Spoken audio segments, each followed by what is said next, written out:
to relive that because I didn't recognise the acronym again. Yeah, can I please see some TYFT,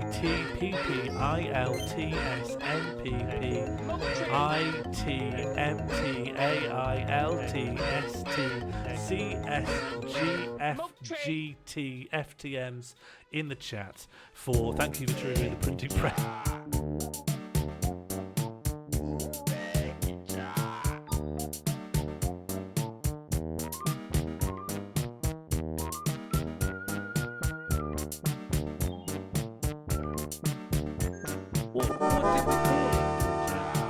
Mud tree fish gun egg bread. A big folder of randomizer categories. What do we call them? Okay, go to D. There's so many in here. We've got dog type, Dominic Cummings phrase, donkey, double, druid, druid phase, druids, druid phrase, Dunlop phrase, egg, Ike. I guess it was one of these. Druids?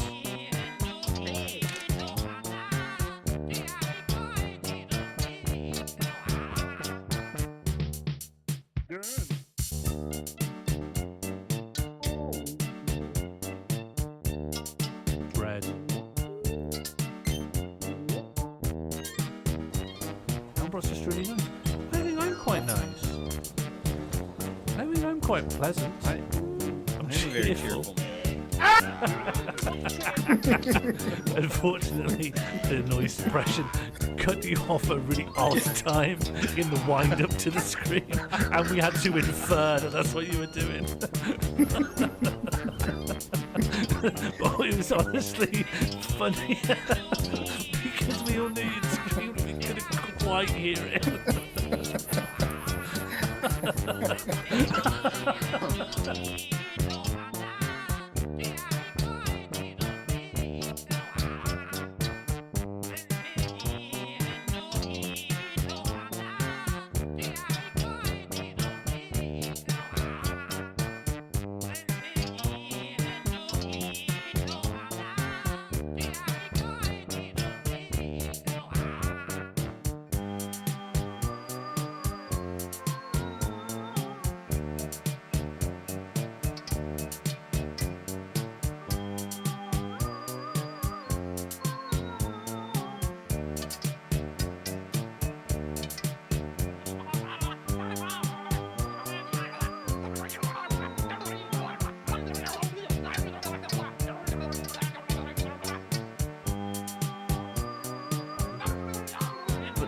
Why would an incel do nofap? I thought nofap is a vol sound thing. Oh no, it's not. It's about not masturbating. No, I can't talk about this. Maybe it's... You aren't logged in. I've made a whole dummy profile so that it can absorb all the shit that's going to happen. Alright, we're not going to... Let me just put... I'm not going to fucking take government assistance.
That's almost an ear.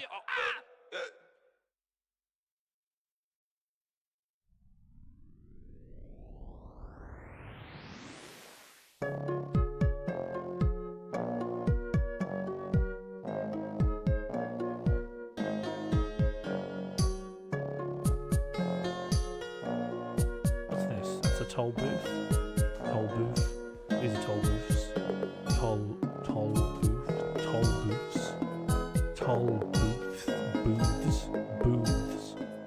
toll booths. These are toll booths. These are toll booths. No, there is windmills. I got a windmill mod.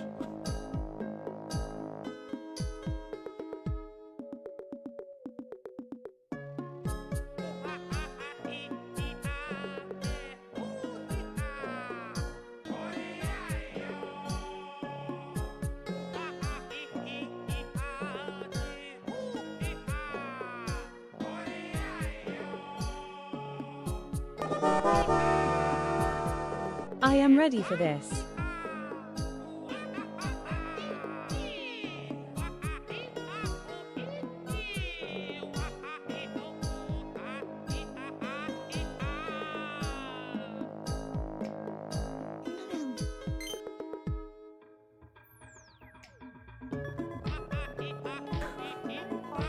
It hadn't occurred to me this would happen. It hadn't occurred to me that you'd use it like this. I genuinely, and I mean this hand on heart, I thought one person would play a video and then everyone would wait their turn and then someone else would play a video. That's what I thought would happen. How could it not occur to me? I just had faith in people, I guess.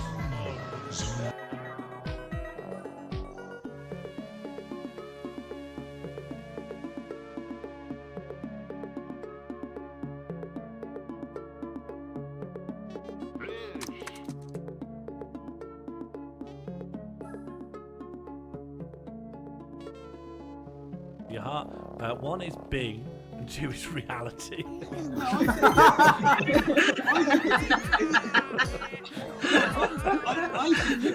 think it's Bing. Bing is killing it. Bing is winning. Oh no, reality's coming in. Because that's what the quiz is, though, right? It's not about what's actually right. It's about what. Yeah, I mean, are we truly regarding?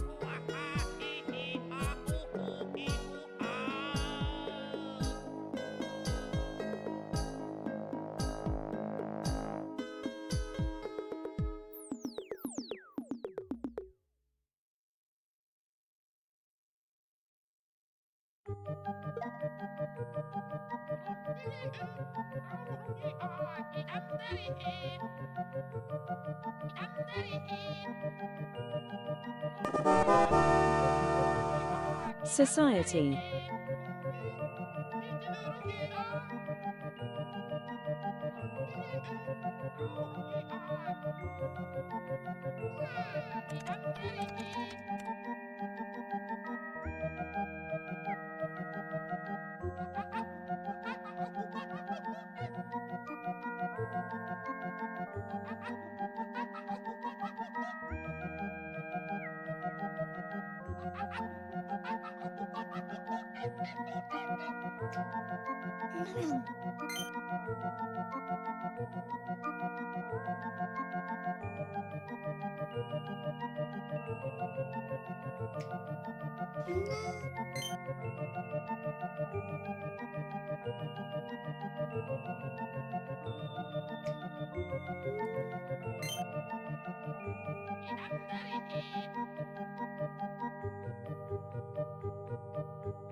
So,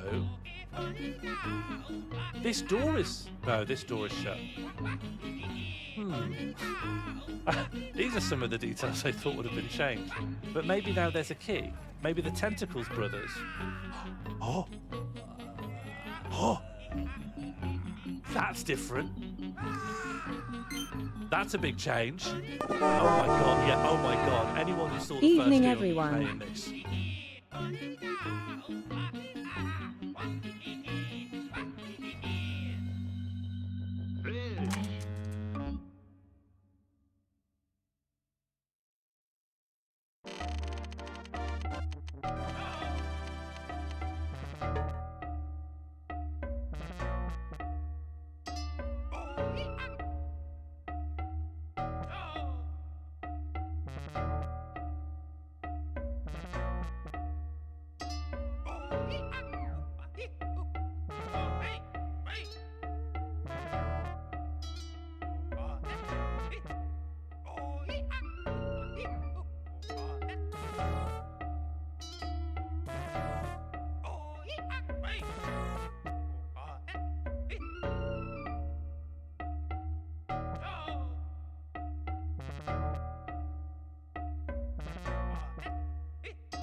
Bread.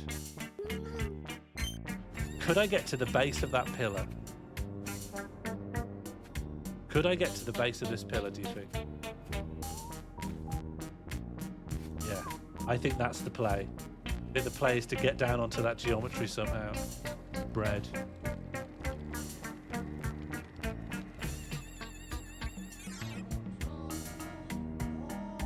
Yes. Yes.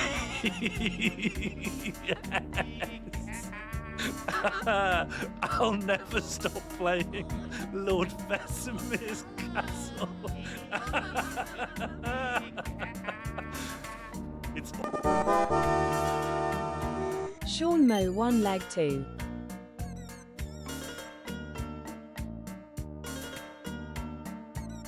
I've applied more warp to myself, but often the warp will render me invisible. Like I am somewhere.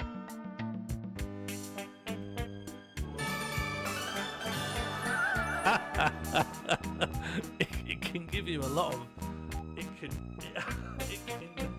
It's quite open, wasn't it? No worries. Oh no, I've got lots of worries, thank you. Okay.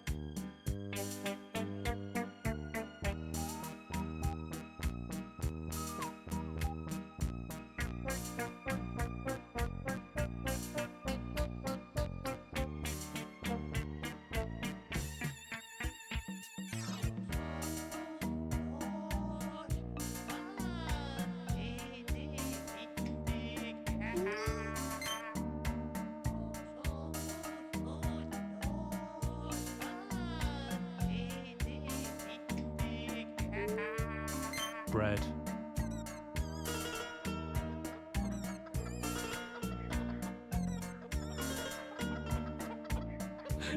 You've got 1 minute. If you're not going to elect yourself, exclamation mark me in the chat, we want to be champion. No, I have. Nice try, but I have guarded against that. Yeah, just a little test.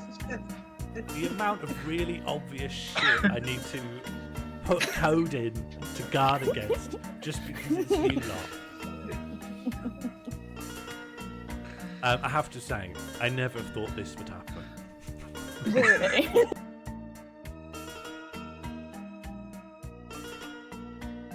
Look at it on. I don't even look at it on this monitor. I look at it on the other one where I can't see my own head. What a time to be alive. I can't explain. I'm sorry, I don't. It's just so small. It's just so small. Look, it's just so small. I just didn't notice it.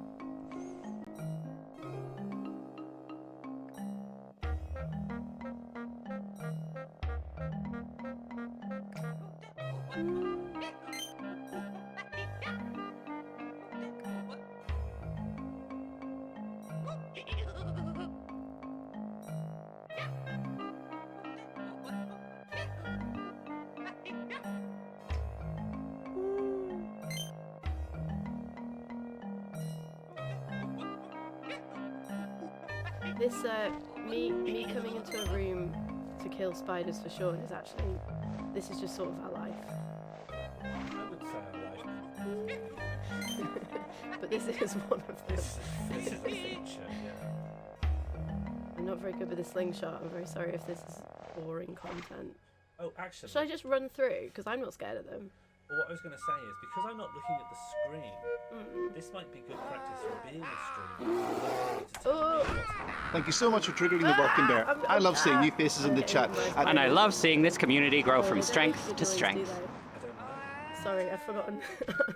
I can't. Left-handed is hard. Yes, Hang on. I can change that. Okay, hang on.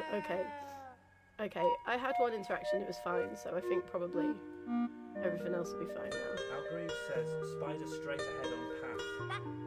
Oh god, there is as well. Thank you, Algreaves! Ah!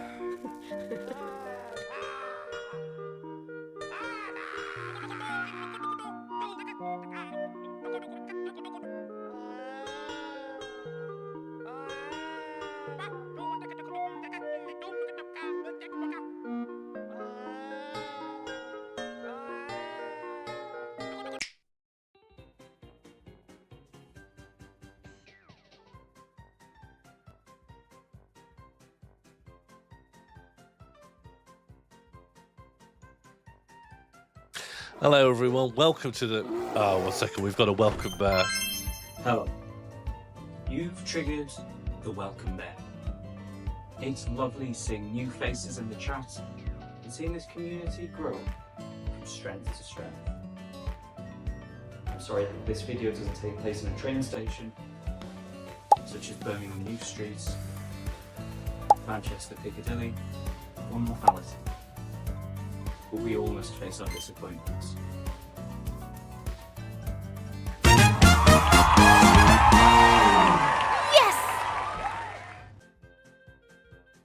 Hello. Hello, Onion Nougat. It doesn't say first time chatter next to your name, but I feel like you're a new username to me. Hello, how's everyone doing? You may be able to tell from my voice, or for the more eagle-eyed amongst you, my eyelids, that I'm still staving off a virus that had me horizontal all yesterday. But my soul is untouched, and my desire to learn, nothing can ever touch that. And also, I'm not contagious through this, so we can still enjoy each other's company, and I can cough loud and free in ways not seen since 2019. You can keep me down, but I will keep slouching upwards as though I'm fine. I think this is what I got for going to 4 cities, and also that I got mistaken for a food influencer, and I went to the opening of a burger bar surrounded by people with ring lights filming their burgers, and that honestly, that could have I could have got it from one of them. I could have got it from a South Yorkshire burger influencer. It's not clear. We don't know. Sounds like an ethereal experience. I don't know. I came away from it feeling more corporeal than ever, to be quite honest. But that could be because they gave me posh gravy. Could I have gotten it from the burger? I don't know. I think those things are cooked. But I could have gotten it. Buddy, lean in. I could have gotten it from the bun. I've been virus burgled by the Burger Bun Brigade. What made the gravy posh? It normally would have cost a lot of money. Let's get fucking stabbed. I'm a little woozy, honestly. I'm talking like I've had a great time, but actually, I've had a river of snot falling out of my head, like the Suez Canal. But I'm here now. Thank you for the resubscription. It will be fun. I'm already having fun. Let's get everyone LGS in the chat for let's get stabbed. You're hoping to get stabbed tonight? Let me know. Let me reassure all new viewers. It's not likely. It's not likely, but don't put your address in the chat. Let's not tempt fate. Let's not have any stabbings which are completely incidental come back and attach themselves to my channel. And my reputation is actually the ringmaster of quite a friendly and welcoming community. We've only got a couple of butter knives between us.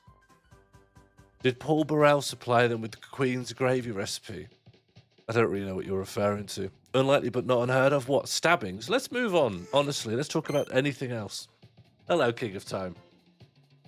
Are we all well? Are we all good? Is this virus doing my the timbre of my voice any favours? Some people get ill and the sore throat makes their voice quite sexy, whereas I think I sound strained. I think it's maybe so like I work unhappily in a post office. No, I sound ill. All right, not sexy. Hello, Subi Doodle. Thank you very much for the follow. Welcome to the Morl Society. This is an evening of talks on niche. I'm well. I'm well. Great to hear. Everyone who's well, let me know. And then once they finish, everyone who's unwell, please chime in. You sound like Phoebe Buffet when she's ill? Okay, yeah. I guess probably the common denominator between me and that person is that we're both ill. It's hard to find someone sexy who's struggling. Yeah, I guess being involved in constant strife doesn't really get people hot and snotty. I sound pretty unwell. All right, well, do you know what? My hosting chops are still untouched. But my paying attention chops are actually incredibly compromised. Tonight, we are going to have 6 talks from 6 wonderful presenters, each on a variety of topics. In fact, what the heck? Why don't I give them a run through now? Starting off, we're going to have Ash Jones, aka Lucy Lefty, talking about Citizen Smith, the communist sitcom. Then we're going to hear from Bird.exe with, oh God, what is that? Abjection and you. Josie Russell with Provo, in defense of the former flag of Provo, Utah. Nikki Not Whimsy with Tats and Stats. Is tattoo quality a predictor of success in the UFC? Then Dominic Cummings with White Rhinos and Stolen Sportswear. Before we finish off with Mono and Listening to a Concrete Wall. Is there any element of the human experience not covered by those 6 talks? If there is, I don't want it to be part of my human experience. Do you get me? Is it the real Dominic Cummings? Yes, there are. Yeah. People always get wondering where the real Dominic Cummings were. They were just part of my community, voting on fish games. I'm worried that Mono's is a description rather than a title. Buddy, you should be excited that it might be a description rather than a title. Is Mono also a virus? Mono's real name is Strep. Have you rubbed some Vicks on your chest? I've got a millimeter of Vicks Vapor rub between my eyes. Thank you all for tuning in. I'm very grateful. Sorry, I struggle to sound sincere at the best of times, but I think that's impaired more than ever exactly right now. But I am grateful, and I am going to thank you all one by one. Thank you very much for tuning in. The Fool's Garden, Summer B76, the 22 times Dickhead Bread Santa, the Strong Nutcracker Crushing Ceiling, the Little Peel Onion Nougat, the Standardized Bolts Snur. Come to Wormhole Weekend, 10th of November. I don't think I will. Gomo Gomolot, the Littlest Josie Russell, the Unbalanceable Knight, Maggie FBK, the Sheepy Speed, Nikki Not Whimsy, the Dainty Wax Paper, Red Quixote. It's just the Burnzoid backwards. This stream is being watched by Darly Sam, Shrimperial Shralumi, It's Imperial, Genuinely Too Sexy, Lucy Lefty, Yahoo, Hetties, Martine F. I recommend you go to twitch.tv/Albrot. He's got 600 likes. Have you actually got Langinger? Definitely Rickard. The Sodden Oak, it's Dominic Cummings. The Nimble Love Potion, Spiffing. And finally, it's Buzzj. It's not going to drop any. I think it's a JSON array. Is it? It's an associative array. The note that buy some fucking shoes or something. Mighty fun. The Benign Bug, Jimerus. The Slithering Brian, Mean Millions. The Banging Wax Paper, Melvin is a good. The Yoke Child Monster, 24 Shaz. Don't touch that dial now. We're just getting started. The Protruding Freddo, Dragon Garland, some guy called Jambird. The Undefined Fruits Candy, Subi Doodle. Perky Nativitities, 2 B&M Bandit. The Volatile Car Park, Kimodactyl. The Pointy Wasp, Strep. Javier Bardem, Doppelganger, Red Tickseed, the Fiery Bussy, Andrew Banter III, the Verdant Kitten, Mr. Jesus. Genuinely, please be nice to Oracle of Truth. Oh, that is everyone. I hope you are in. I hope you are well. As a little favor to me, if you do have a plate on your lap, please take it off. And before we go into our first talk, let me check that the Morl Society specific tech works. We do have a new, I'm not sipping in the manner that you intend.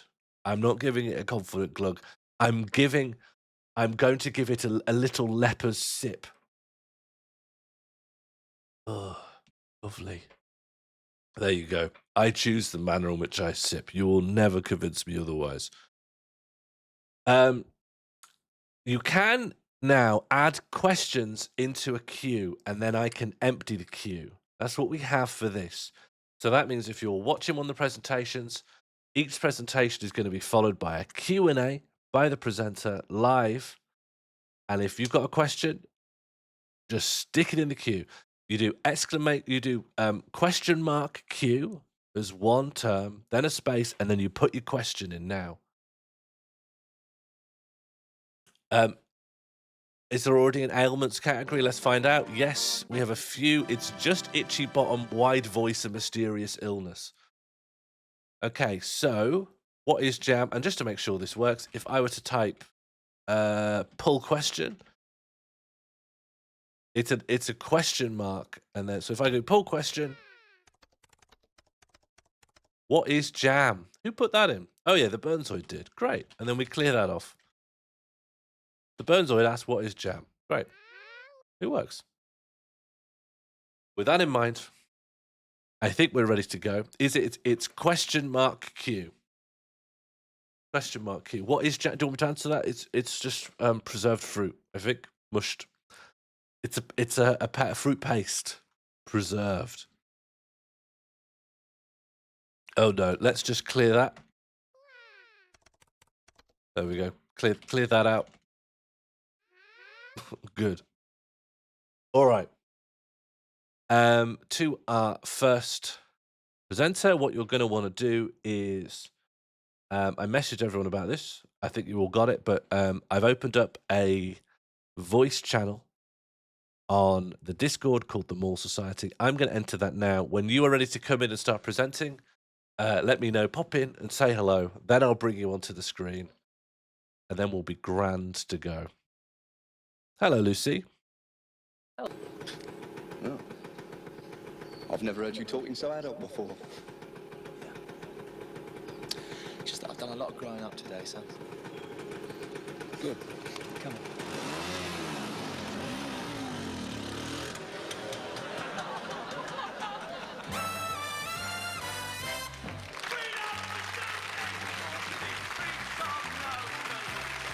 That was Citizen Smith. Thank you, I'll be taking questions.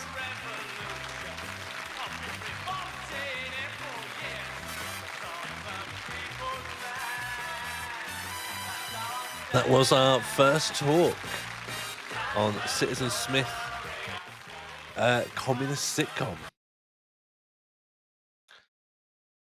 That was exceptional. I'd heard of Citizen Smith, but I didn't really know very much about it. And given that it's a sitcom, I've got a couple of questions of my own that I want to ask, because I am very curious about this, and then I will take all the questions that the audience have put in the stack. Given when they're making it, it's late 70s into the beginning of the 80s? Yep. And the fact that, like, Wolfie's very radical, but also a bit of, like, a prat, is that how they're making it not a piece of dangerous television that would receive too many complaints? Is it unclear whether you're supposed to champion him or laugh at him? I think it's clear that he is inept enough that he's not an actual danger to the capitalist system. Yeah. He stands in a by-election in Series 1 and he gets 6 votes.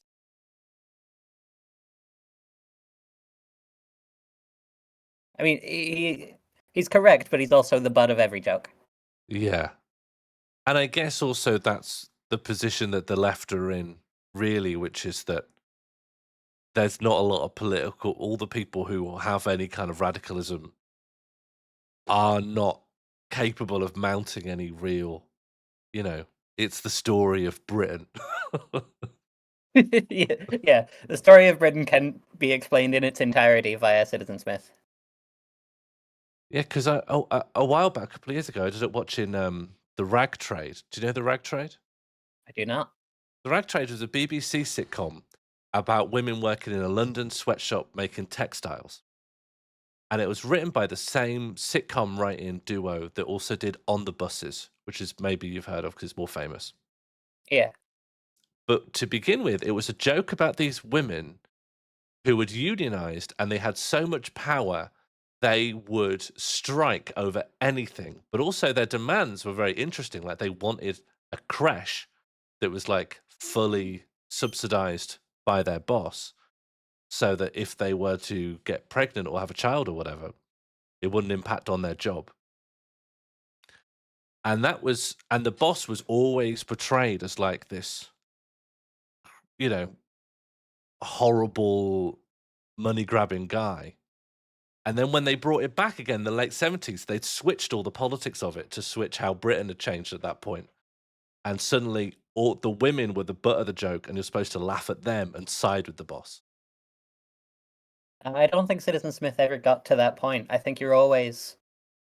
I mean, you're laughing at everyone, but you're with Wolfie. Mm. Right, let's find out what other people had to ask. Okay.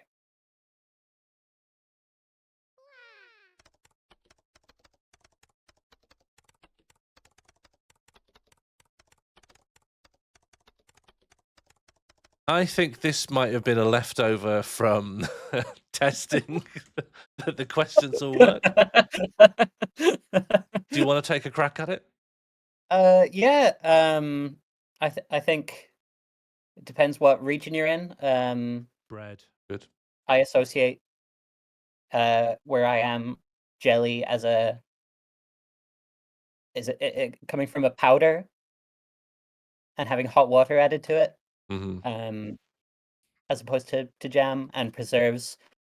I associate preserves as being more savory, but I think I am wrong. Yeah, I'm not sure what a preserve is. And honestly, it's not on you to answer these sorts of things. Let's hope the next one is more relevant. We've got more of a comment than a question. Oh, is that the full thing that you entered in, Shaz? Is that your whole thing? Okay, let's keep pulling from this. Okay, let's just keep pulling. No one's giving you a nice one here. While we pull, I might go to the toilet if there's nothing relevant. Oh, we do have some relevant ones in. I think Okay. they're just hidden behind the silly ones.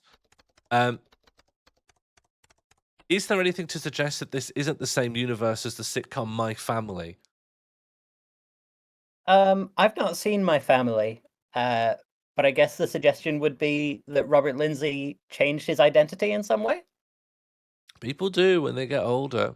People can completely. I mean, more in a witness protection sense. Well, I think people change their politics and might just Wolfie sounds like a nickname.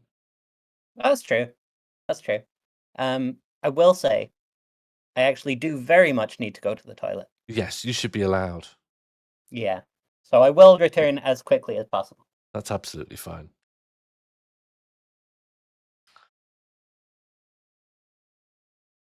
I think there probably isn't anything to suggest it's the same universe as my. I do know there was some sort of engaged questions in here. This one's. Yes, rats on display.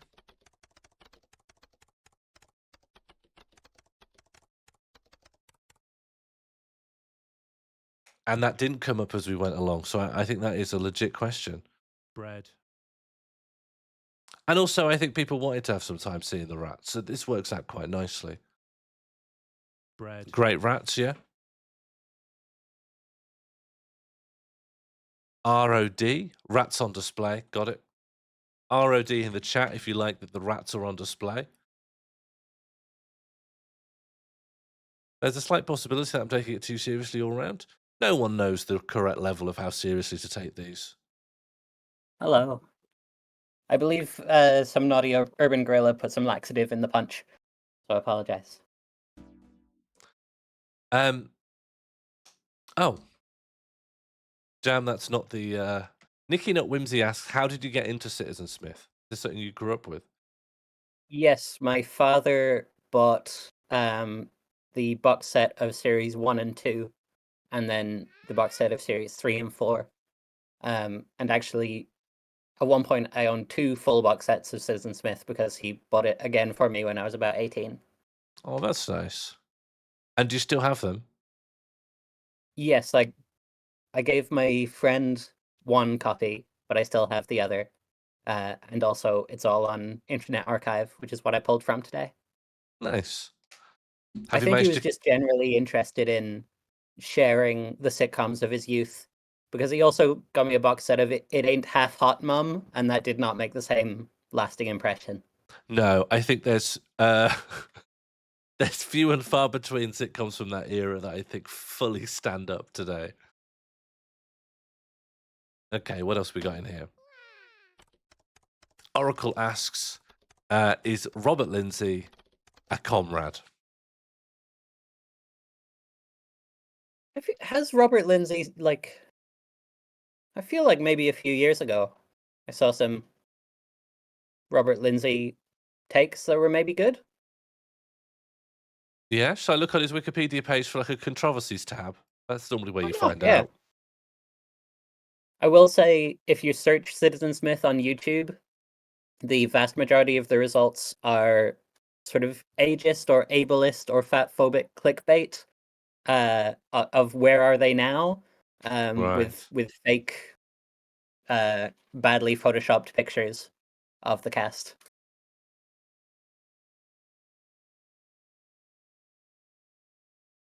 Jambud thinks he might be a prick. Lindsay is known for his left-wing political beliefs, usually describing himself as a staunch socialist, and has marched in support of miners. He is a passionate supporter of Labour Party, but an outspoken critic of Tony Blair and the war in Afghanistan. All right. And he's got seasonal affective disorder, which I think humanizes him.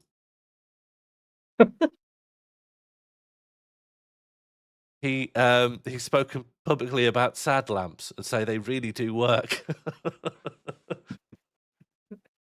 There we go. I've got a sad That's a lamp with full his set face of on it. beliefs. You've got a sad lamp with his face on it? Yeah, why not? Yeah, why not?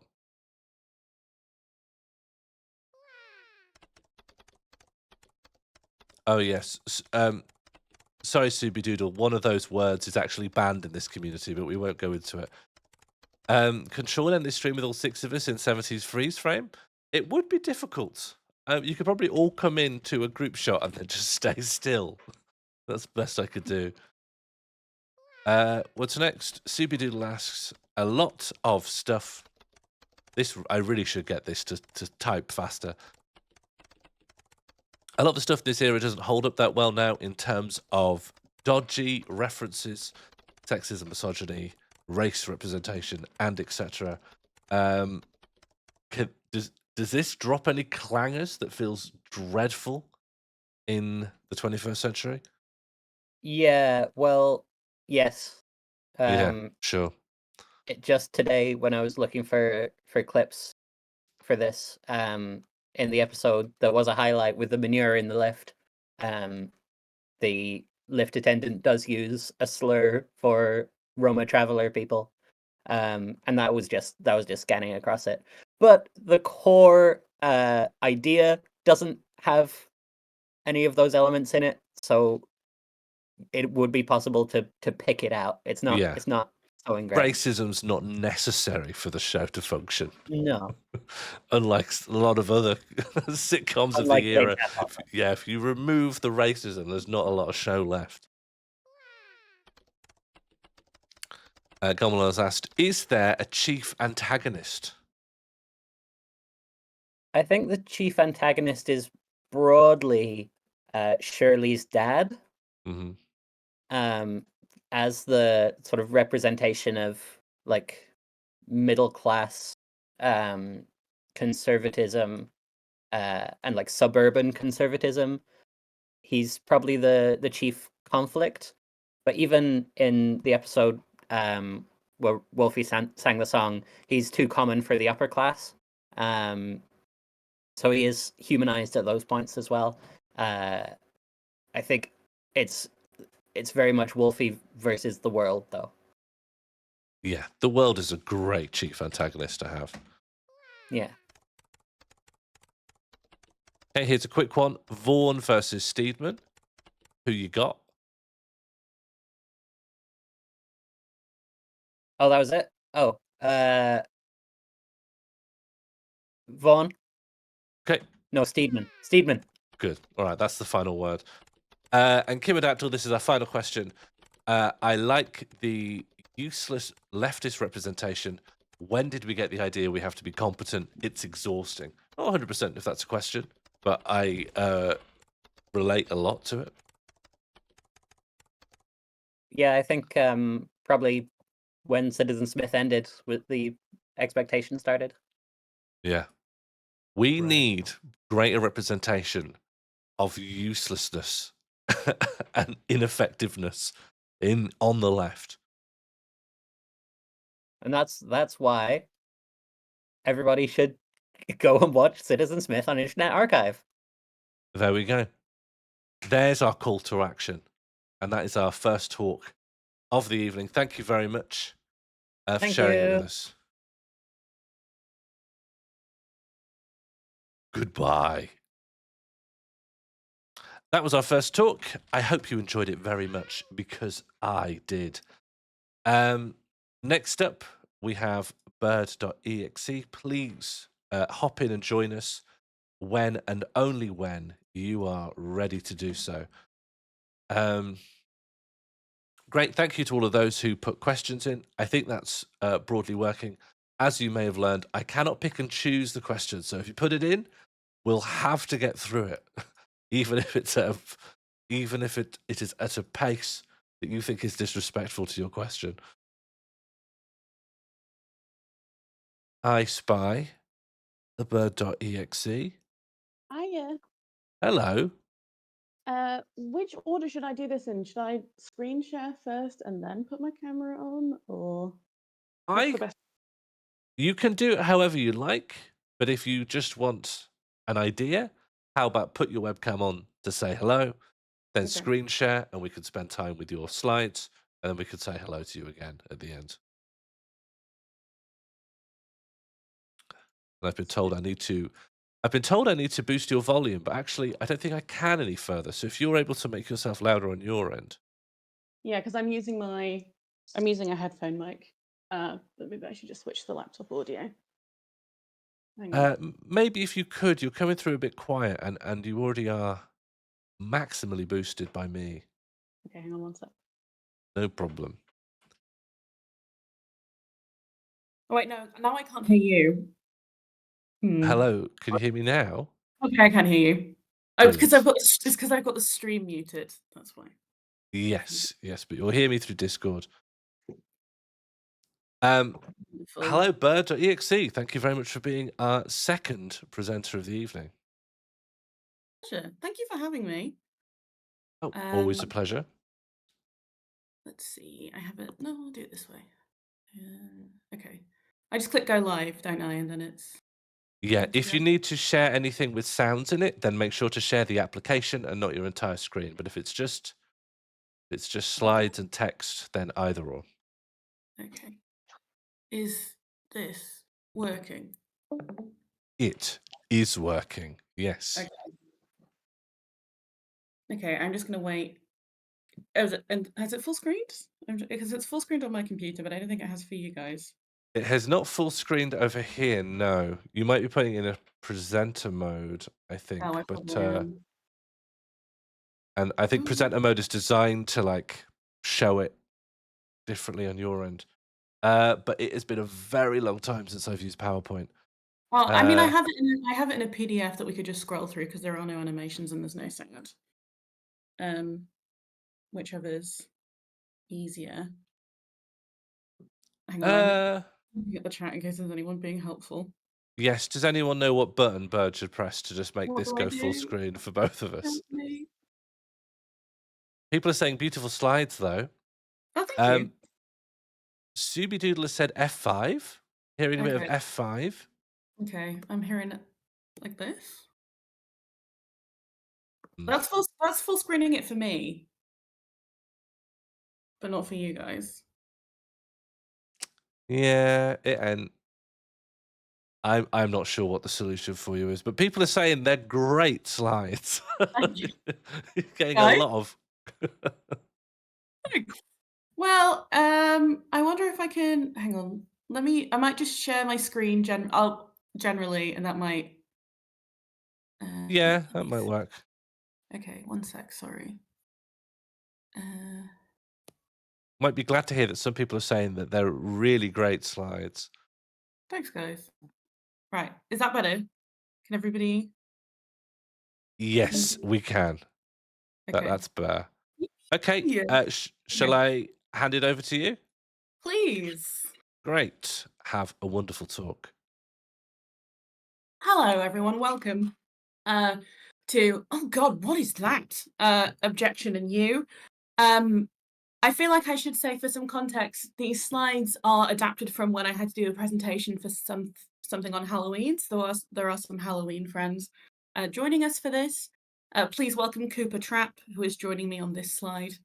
So the point of today is we're going to learn about objection, which does involve us talking about psychoanalysis, but fortunately does not involve us talking about Freud. So that's a positive. Let's get started. So what is objection? Objection is kind of a psychoanalytic term that, for our purposes, we can define as the impulse to turn away from that which threatens our understanding of how the world works. That which is near to us, but we can't assimilate into us. So in a way, things that make us experience objection are abject. And the emotional experience of abjection, the kind of psychic experience of abjection, is when we encounter something that reminds us of essentially how fragile the rules of the world around us and our understanding of it is. So my principal understanding, I'm drawing from French Marxist feminist, although she personally disavowed feminism, but her theories are used very frequently by feminist Julia Kristeva. And I think one of the strongest quotes that I've paraphrased here from her essay Powers of Horror, in which she conceptualized objection, is "not me, not that." It is this idea that when we experience objection, there is this physical and mental turning away from something that makes us think, "Oh God, like I can't bear to look at this because it reminds me of something unpleasant," which I will elaborate on shortly. And so I have to physically and emotionally put distance between myself and that thing. But what is that thing? And sorry, I should say, please everybody say hello to the devil from Longlegs, who is our Halloween friend for this slide. And say goodbye, because we're moving on. So, here are some of the things that we might consider classically to be examples of abjection. Corpses and injured bodies, and academics and people who write about disability and talk about abjection might talk about how disabled bodies can be viewed as abject. Expulsions from the body, bodily secretions, are a solid, sort of reliable, classic example of things that are abject. And unfortunately, women. Can everybody please say sorry, women, in chat to apologise for the fact that they are often conceptualised as being abject? I would really appreciate this expression of solidarity at this difficult time. So, yeah, thank you. It's lovely to see some sort. Thank you. Thank you. Thanks. Thanks. Thanks. Cheers. So, what do we mean by these examples? Corpses and injured bodies. So, one of the reasons that we might experience objection when seeing a dead body or seeing somebody who is sick or somebody who is injured is that our brain wants us to put distance between us and something that is unpleasant. It's a way of keeping us safe. Like, I'm looking at something disgusting, it makes me feel sick because if I stay away from that thing, I'm less likely to get ill. But it also reminds us of the fragility of our own understanding of our sense of self, that unfortunately we will age, we will die. That I can pretty much guarantee that almost everybody watching the stream right now will die at some point in time. Sorry, women. And therefore we experience objection because an encounter with a broken, I kind of use broken in a loose sense, or injured body reminds us of our fragility of ourselves. Expulsion from the body. So these are your classic examples: vomit, tears, ejaculate, feces, blood, menstruation, birth. All of these are categorized as abject because they remind us that the body and our sense of self is not complete, poreless, and perfect. It is due to breaking down, to leaking, to folding, to being injured, to succumbing to bodily functions that are perhaps thought of as being less moral, less human and sophisticated, and more animalistic. And they are also seen as, quite rightly, seen as pollutants. So we abject them, we literally expel them, we want them to remove them from ourselves. And finally, women. Women.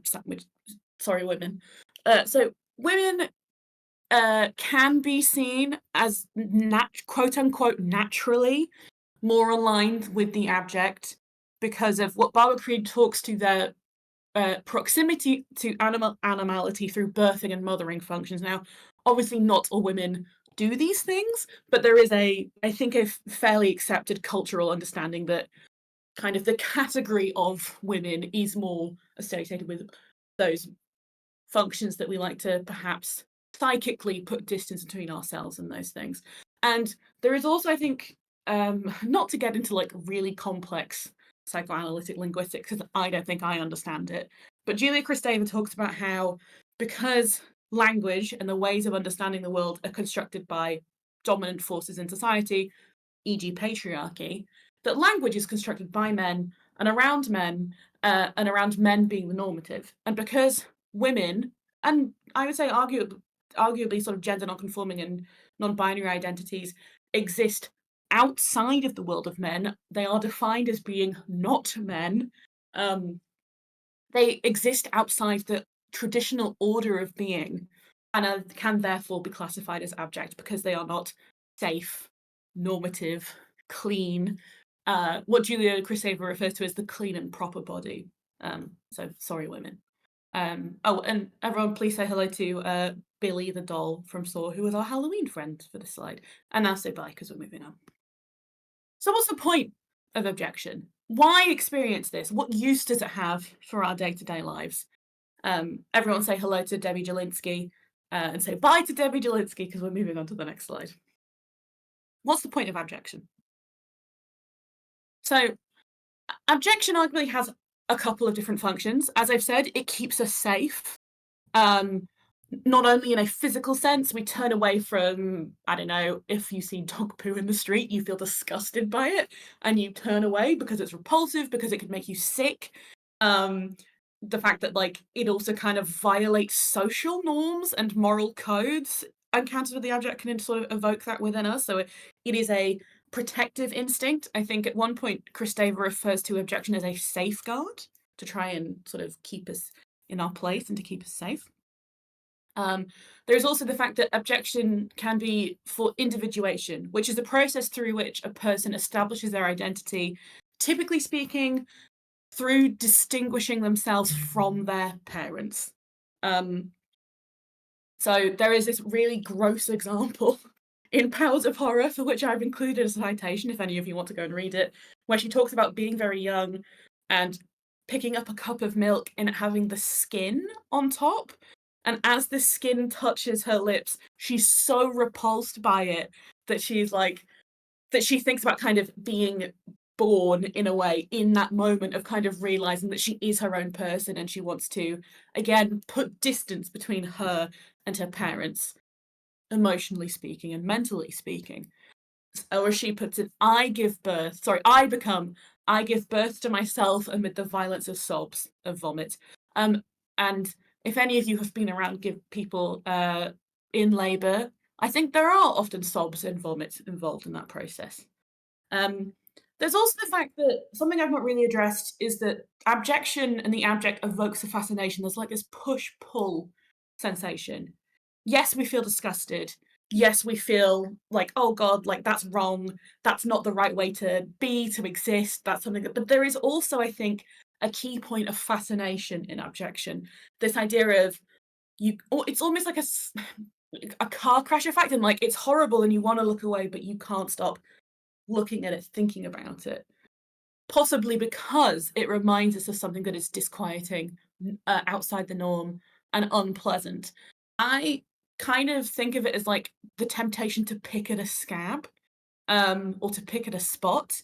But like it's something that you shouldn't be doing because it evokes injury, it inflicts harm, both physical and psychological. But the temptation is there, and the fascination with the self and the destruction of the self, or possibly the possibility of the destruction of the self, is there. And also, for film studies and media more broadly, encounters with the abjection can be temporary, and they can be experienced in a safe environment vicariously through media such as horror cinema. The idea that we can kind of, what Barbara Creed refers to as wallow vicariously in sort of extreme transgressive emotions, witness acts of violence, monstrosity, and so on, and then we can safely step away and kind of go back to the rest of our lives. So those are kind of some of the principal functions of abjection. But there is also something that I wanted to talk about. Hi Pearl, bye Pearl. There is also something I wanted to talk about before we wrap up, which that because we have this idea of we experience abjection because we want to protect the illusions that we have about our way of being healthy and safe and sane and clean and young. But that is not what it's like being in a body, as I'm sure many of you have experienced, those of you who have bodies. Bodies are unruly. They act without our consent. They do what they want. They fail without us understanding why. They break down even though we look after them. We ultimately don't have control over ourselves that we would like to. And so this inherently creates tension between the quote unquote natural, I would say like an unaltered self, like you as you are, and the constructed, idealized body that we try and hem in and protect and alter through things like clothing, surgery, makeup, I would possibly say even exercise. And capital seeks to make profit from that tension. Plastic surgery, an industry, makes so much money from the tension between how we are and how we would like to be. Our fascination and horror with the concept of aging, as exemplified through the recurring trope of like the hag in horror films, the kind of this horrific old woman who, because she is no longer young and beautiful, seeks to destroy and wreak havoc and take vengeance on the young, is so deeply ingrained in our brains that people will do almost anything to avoid that. Very famously, Kim Kardashian once said that she would eat shit if she thought that it would keep her young. If she knew there was empirical evidence that eating feces would keep her young, Kim Kardashian would eat shit. Like, that is, I think, a pretty strong example of the tension between how we are and the kind of lies that we tell ourselves to protect our psyche, and this huge money-making entity that wants to seek profit from our insecurity, from institutionalized fat phobia, ableism, transphobia, and so on. Sorry, hi Necronomicon, bye Necronomicon. I think kind of, hopefully this has been educational, that you've enjoyed yourself, that you've learned something about yourself maybe, and the sensation of discomfort that sits with you as you experience something and experience the desire to turn away or to push somebody away. And I hope everybody has a good time. I look forward to your questions. Thanks. Bye. Except I'm not going. I'm just going to stop sharing my screen. So once I figure out how to do that. Hello again. That was Bird.exe's Abjection and You. Pleasure I'd to never be here. really heard of or thought about abjection before. Yeah. It's I guess it's kind of, it's something that it's something that I didn't really think about until I started reading about it. It's like, oh yeah, I do see that everywhere. Do you feel like you understand maybe where that feeling, or like when you've experienced that feeling, Once possibly? you started to say that it was also something that you felt like a weird pull towards as well, like a Mm. car crash, then it all started to make sense. Because even though I am reviled by poo, I will look down the toilet just to check. That's horrible. You won't look down the toilet just to check. You learn so much about your guts with even the slightest check. I didn't realize I was on a stream with Gillian McKeith. No, you just have a check. You learn about your microbiome. Yeah. Oh, that's what you're learning. You're not like taking a photo of it and texting it to your mates. No, I'm just it helps me work out how much fiber I'm taking in. All right. Do you I really believe not? Would you not check the I'm consistency of not. a of a of a What I tissue do in the sneeze? bathroom what I do in the bathroom is my business. And I would appreciate you respecting that. That's fair. All right. And so the traditional, are there any examples, like a classical abjection examples that goes beyond poo poo wee wee car crash and lady? Yeah. I haven't looked into it too much, but I have seen people writing about objection in religion. Okay.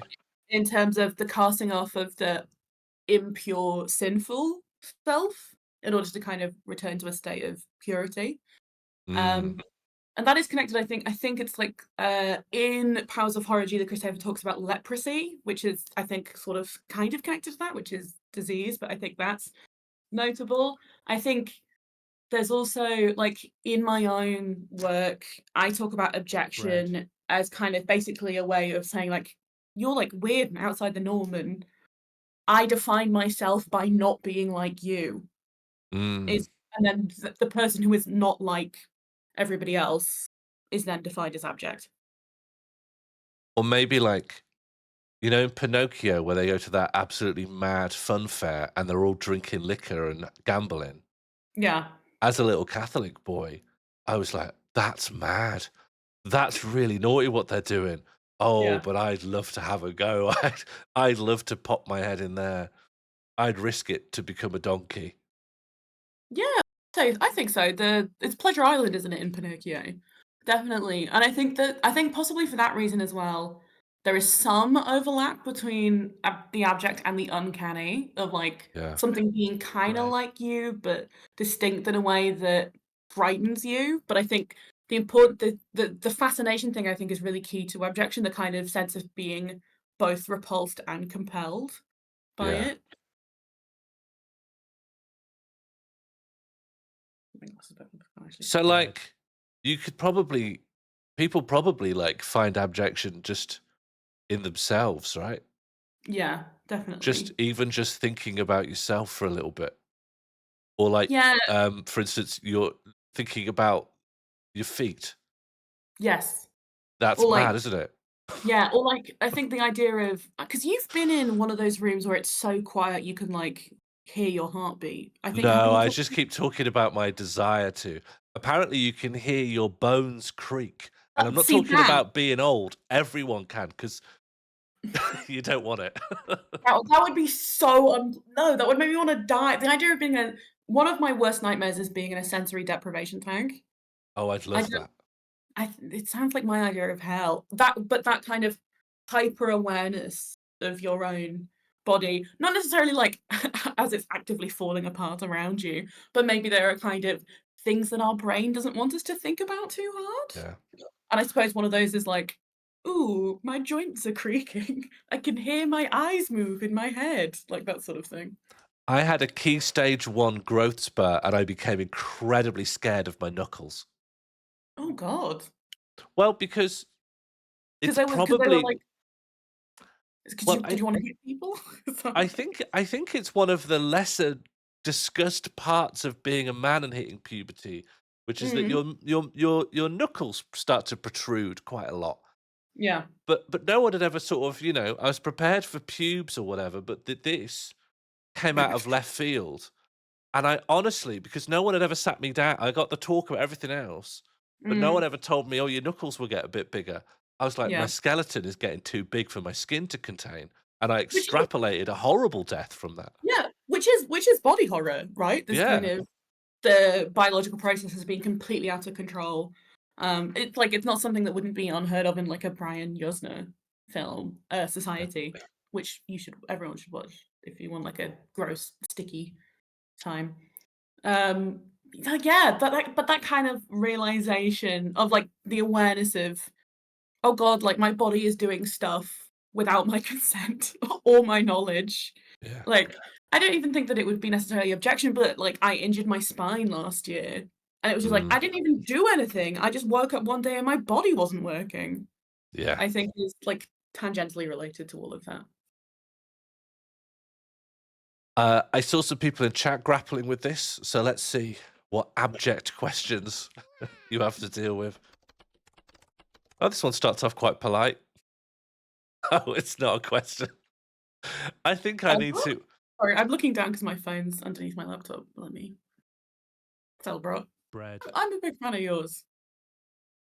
Well, I'm glad you were able to Bread. communicate on this level. Mighty Fighty Shushbugs has asked. Also, hello to Bird. Bread. Okay, let's just cycle through these a bit faster. Cooey. Oracle of Truth has asked, is abjection like cognitive dissonance? Yes. In the sense that you kind of have to have two ideas existing in your head that contradict each other. The idea of like, I'm safe and protected and everything is fine, while simultaneously knowing that like at any point, all of the laws that govern my understanding of myself, society, and the world at large could crumble.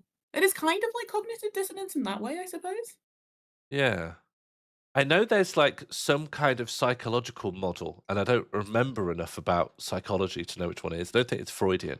But the idea is that you develop this conception of your ego, and a lot of talking therapy then works out.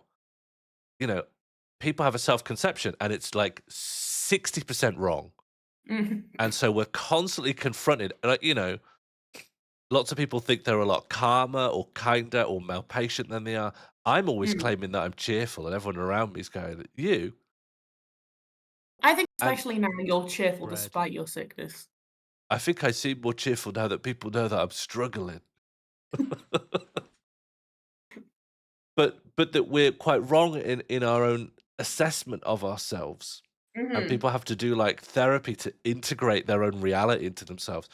That sounds like abjection of like people confronted with like it's finding out you're not as patient as you think you are. It's a lot like remembering you have to poo. Expand on that. Well, because when people think like, if you were to ask me or anyone, who are you, what are you like, they'll come out with a few things. They'll their virtues, their party tricks. They'll say, I'm very kind and I'm great at snooker. They won't be like, I get very irritable and I have to shit every 2 hours. That's not no one's business card. They come out with two virtues and a skill. Yeah. Suppose it is in the kind of and well, I think some people do think of themselves only through categorizing themselves through their positive qualities, or there is the version of themselves that they want to project outwardly to others, whilst kind of simultaneously knowing and avoiding the things about themselves that they like less. Or alternatively, if you're someone that struggles with your self-image, for example, you are constantly wallowing and self-objecting and thinking of yourself as kind of being outside the norm, impure, ugly, that kind of thing. And that is then really hard to break out of, as I think most people who have done any kind of talking therapy would be able to understand. Yeah, it's if someone was able to take in the totality of reality, they wouldn't be capable of abjection, right? No, I think they would just lie down on the ground and maybe their head would explode. Yes, you'd just want to die. You'd probably end it all before you reach that point. Yeah. Look what it did to Dr. Manhattan. Like, he wasn't well. That's true. He wasn't cheerful. Gomelon asked, which woman should we be the sorriest for? That's a Big very one. good question. I don't know if. Well, I can't speak on behalf of all women. First off, Oh, and my okay. choice, and I just can't. I would Fine. say if I could give a selection, and then you can choose maybe sort of which woman deserves your apologies most of all. Okay. And I will try to keep things relatively light. But, given my subject matter and given the options I say Leica's up there. Oh yeah, Leica, Leica, yeah. everybody's gonna apologise to Leica the dog. Sorry, Sorry, I'm Leica. getting really intense pins and needles in my leg. Ow. Oh, that's abjection. Yeah, that is objection. My body's forgot that I have a leg. It really hurts. Who else do we need to apologise to? Kirsten Stewart. I think a lot of people owe her. Kristen Stewart. Sorry, I think a lot of people owe her an apology. And what would be a nice sort of rule of 3 to round this out? I think me. I think Yeah. me. If you want to use me, you can apologise to me. That's fine. And I'll tell the other women at the big meeting next month. Yeah. Hopefully that answers your question, Gomelon. Whereas Subi Doodle has asked, I'm struck by how your examples are all fetishized. Is this a reaction to... I need to get this to print faster. Is it a reaction to abjection? I think you could definitely argue it that way. I think especially like if you really wanted to root yourself in Freudian psychoanalysis, like the answer to that would be definitely the kind of desire born out of a sense of shame and loathing and knowing that what you're doing is taboo. And I think there is an overlap between like fetishization as like putting huge amounts of importance, especially sort of sexual, on stuff that we're told not to do. Like I think there's definitely a link there. I think it could be a reaction to objection, possibly like an unintentional leaning too hard into the sense of fascination. Like I rewatched Cronenberg's Crash a couple of weeks ago, and I think that's definitely the sense of like, this is really dangerous and unsafe, and you should not do this, but you just cannot stop the compulsion. I think there are definitely connections between objection and fetishization. But I'm not a psychoanalyst, analyst. I talk about movies, but I do my best. What is movies but psychoanalysis? Yeah. Was that good, what I said? Yeah, I'm correct. Oh, great. Licking at Whims. No, go on. This will take a second to print. People think like movies as guns and run fast, but movies can also be the subconscious and thoughts. But it can also be guns and run fast. Guns and run fast is still psychoanalysis. Oh yeah, absolutely. There's objection in shooting a gun. Oh yeah, yeah. Is it fair to say? Oh no, what? I want to work out. What do you make of the phenomena that many people have one specific expulsion they just cannot? As a nurse, I find even the most health professionals have one thing they cannot deal with, even if they're not squeamish under other circumstances. E.g., for me, I will clean up any fluids, but I find spit the worst of the fluids, whereas for some, it's vomit. I don't know. That's especially from like the perspective of someone working in healthcare. That's really, I get it. Like, I think spit is really gross. I think I'm with you there. Like, spit is when you're not expecting to see spit is repulsive. Oh yeah, unexpected spit. Unexpected spit is terrible. I don't know. I suppose. I guess it's just kind of how some people's brains are wired. Maybe some people might have had different encounters with that specific excretion. Like I imagine, like one would assume that working in healthcare would desensitize you to so much. The same thing with like raising small children or looking after elderly people. But I guess that's not the case. Maybe they're just kind of certain instincts that are way too difficult to overcome for the sake of like, ew, it's gross. And that's don't underestimate the power of ew. It's very potent. Wow, this is what is objection? Yeah, Is that I what we're think talking so. about? Yeah, I think that's the kind of like not me, not that. The kind of like, and like Christeva talks about it as like a literal physical turn. The idea of like when you recoil with disgust at seeing something. I think going ew is kind of objection. Can definitely be read as objection. Is probably how I would put it. The Burnzoid asks, is there any link between abjection and phobias? Yes, but I don't know enough about psychoanalysis to say anything smart. So I'm just Fair going to enough. say yes. Lucy Lefty asked, I know of the phrase abject terror or horror, but is there abject joy? Ooh, there is. Okay, I know I just said that I'm not a psychoanalyst, but there is a psychoanalytic and theoretical concept called, I think it's called, I've only seen it written down, so I'm probably going to say it wrong, but it's like jouissance, which is like a French word for pleasure, which is supposed to be like, I think it's the version of abject joy, where it's like so intense. It is sometimes, but not always, connected to sexual pleasure. But I think that's probably the closest thing that I would think of as being like the other side of the coin to abject terror or abject horror. Interesting. It's like jouissance. I think I think it is. Albros has typed it up here. Jouissance. That's the one. Yeah. Next up, Jambud has asked, is abjection different to disgust? And I think disgust is one of the parts of abjection from the sound of it. Yeah. I think it is different in the objection. For something to be abject, it does require that push-pull relationship.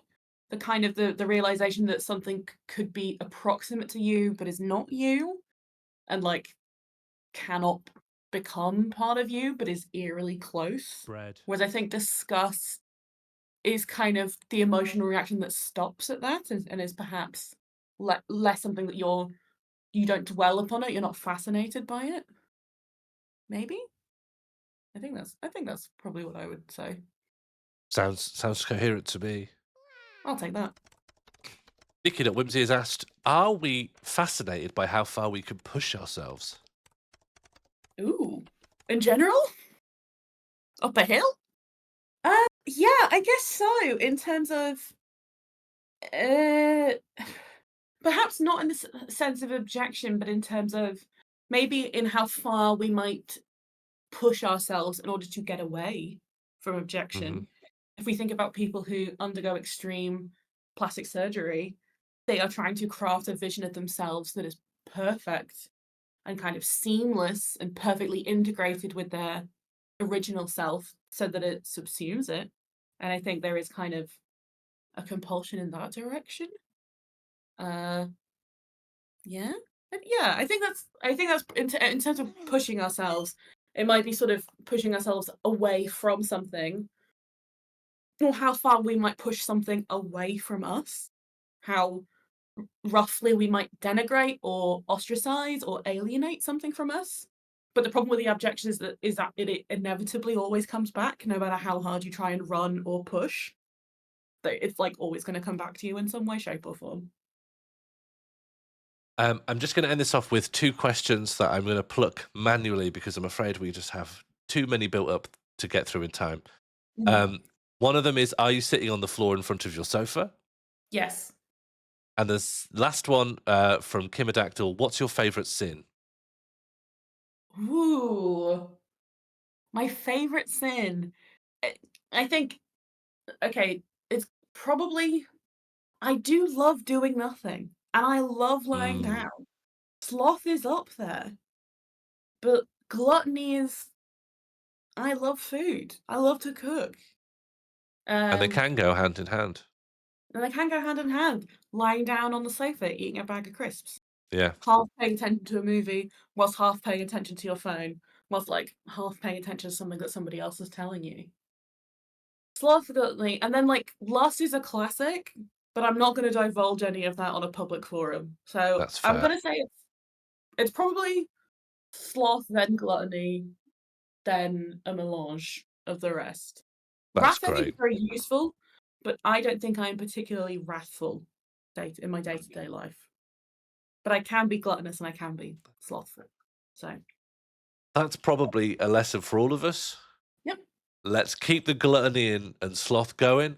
Let's start working on the wrath, though. yeah, Let's work start on building up the wrath. Wrath, Sarah Ahmed talks about rage as a very useful political tool. There's your further reading. Thank you Yeah. so much for having me. That was bird.exe with our second talk of the evening. Nice. Oh my god, what is that? Abjection. And you.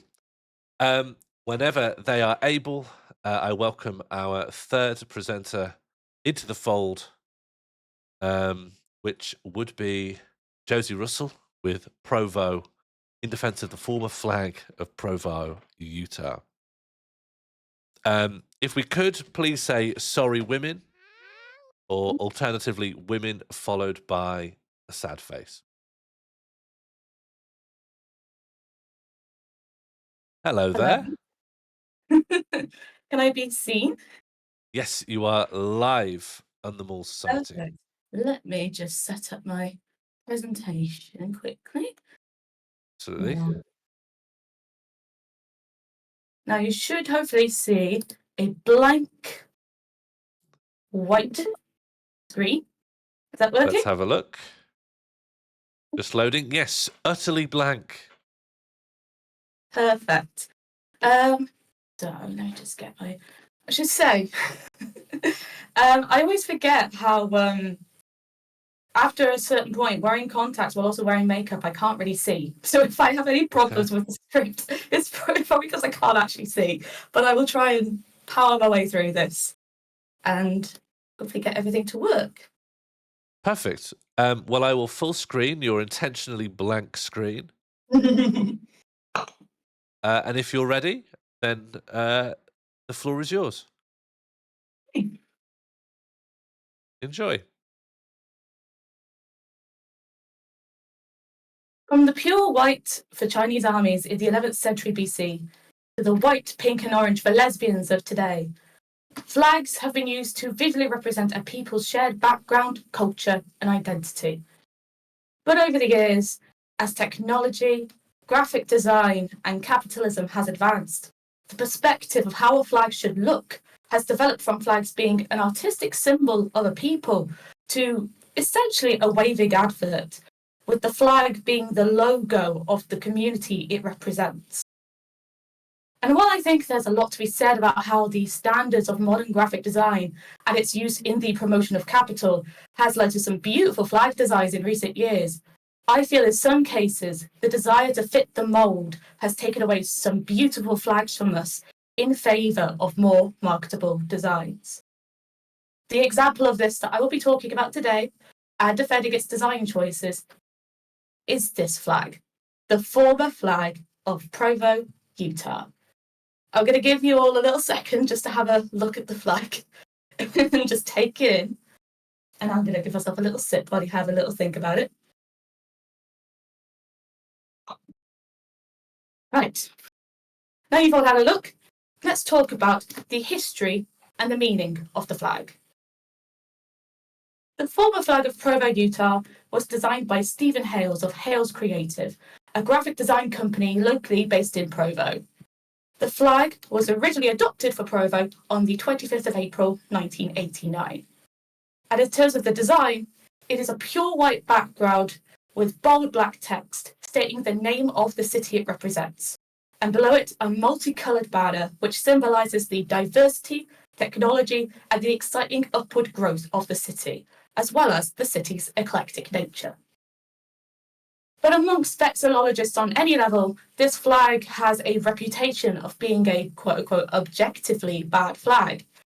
A big part of why is in 2004, the North American Vexillology Association, or NAVA for short, did a survey of American city flags at that time, and out of 150 flags surveyed, this flag ranked 143rd with an average score of 2.14 out of 10. For the last 20 years, as a result of that survey, this flag has received immense backlash for its design, from it being described as looking like it was made with word art, to being compared to the Centrum Vitamins logo. But I'm here to finally put this flag on the pedestal it deserves, using NAVA's own rules. In 2006, NAVA released a book called Good Flag, Bad Flag, which laid out what is still today used as the fundamental rules of flag design. These rules are, number 1, keep it simple. The flag should be so simple that a child can draw it from memory. Number 2, use meaningful symbolism. The flag's images, colours or patterns should relate to what it symbolises. Number 3, use 2 or 3 basic colours. Limit the number of colours on the flag to 3, which contrast well and come from the standard colour set. Number 4, no letterings or seals. Never use writing of any kind or an organisation's seal. And number 5, be distinctive or be related. Avoid duplicating other flags, but use similarities to show connections. Now, as for rule number 1, I have taken the so simple a child can draw it from memory advice as a challenge, and I asked my nibblings, who are 4 and 6 years old, to try and draw the flag from memory. And this is what they drew. It's really going off script. I'm genuinely so proud of them, especially my niece. She just started school and her writing is so good already. I just can't believe it. And it's very happy for me as a someone who used to draw flags as a child, just to see them do the same thing that I was doing and enjoy it as well. They really enjoyed it, and they did such a good job. So the thing is, while they could draw it from memory, certain 29-year-olds had a bit of a hard time trying to remember exactly how the flag looked. I couldn't remember if it was all capital letters or not, so I messed it up. But that's beside the point. Now, rule number 2.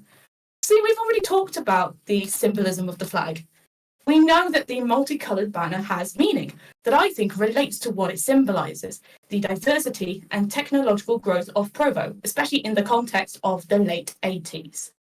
Now, rules number 3 and 4 are obviously the rule breakers of the flag, with its rainbow colours and big black text.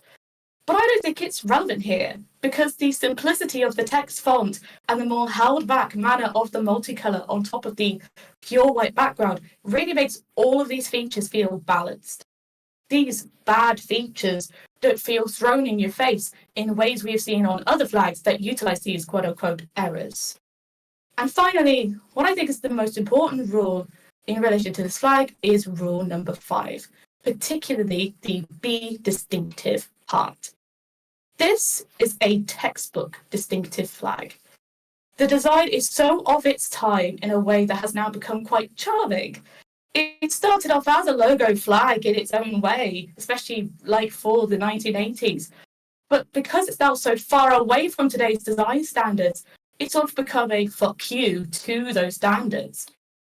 More importantly, the only reason I have any opinion on this flag is because it is so unique compared to most flags of today. This flag has, to me, turned itself back from being the symbol of Provo to the city of Provo itself being the symbol of the flag. In my eyes, this flag is Provo, and it should have been something that Provo had to be proud of. Now, we have to go back to modern day. As I said, this is the former flag of Provo, and this is the current flag of Provo, which was adopted in 2015. If I had only known of Provo through its current flag, I don't think I would even have Provo living in my head, because this flag is so normal, it's neutral, it's fine. But I understand that as time goes on, it makes sense to want change, and I guess more importantly for the people of Provo, to want to be seen in a more presentable way, or at the very least get graphic design nerds on Reddit to shut up about your flag. I should say, I don't believe that flags have to be weird or out there for them to be good or memorable. But in a world where fast production is prioritized over individual creation, what better way to represent a community of people as its own unique entity than with a unique flag? And that is my defense of the former flag of Provo, Utah. Thank you for listening.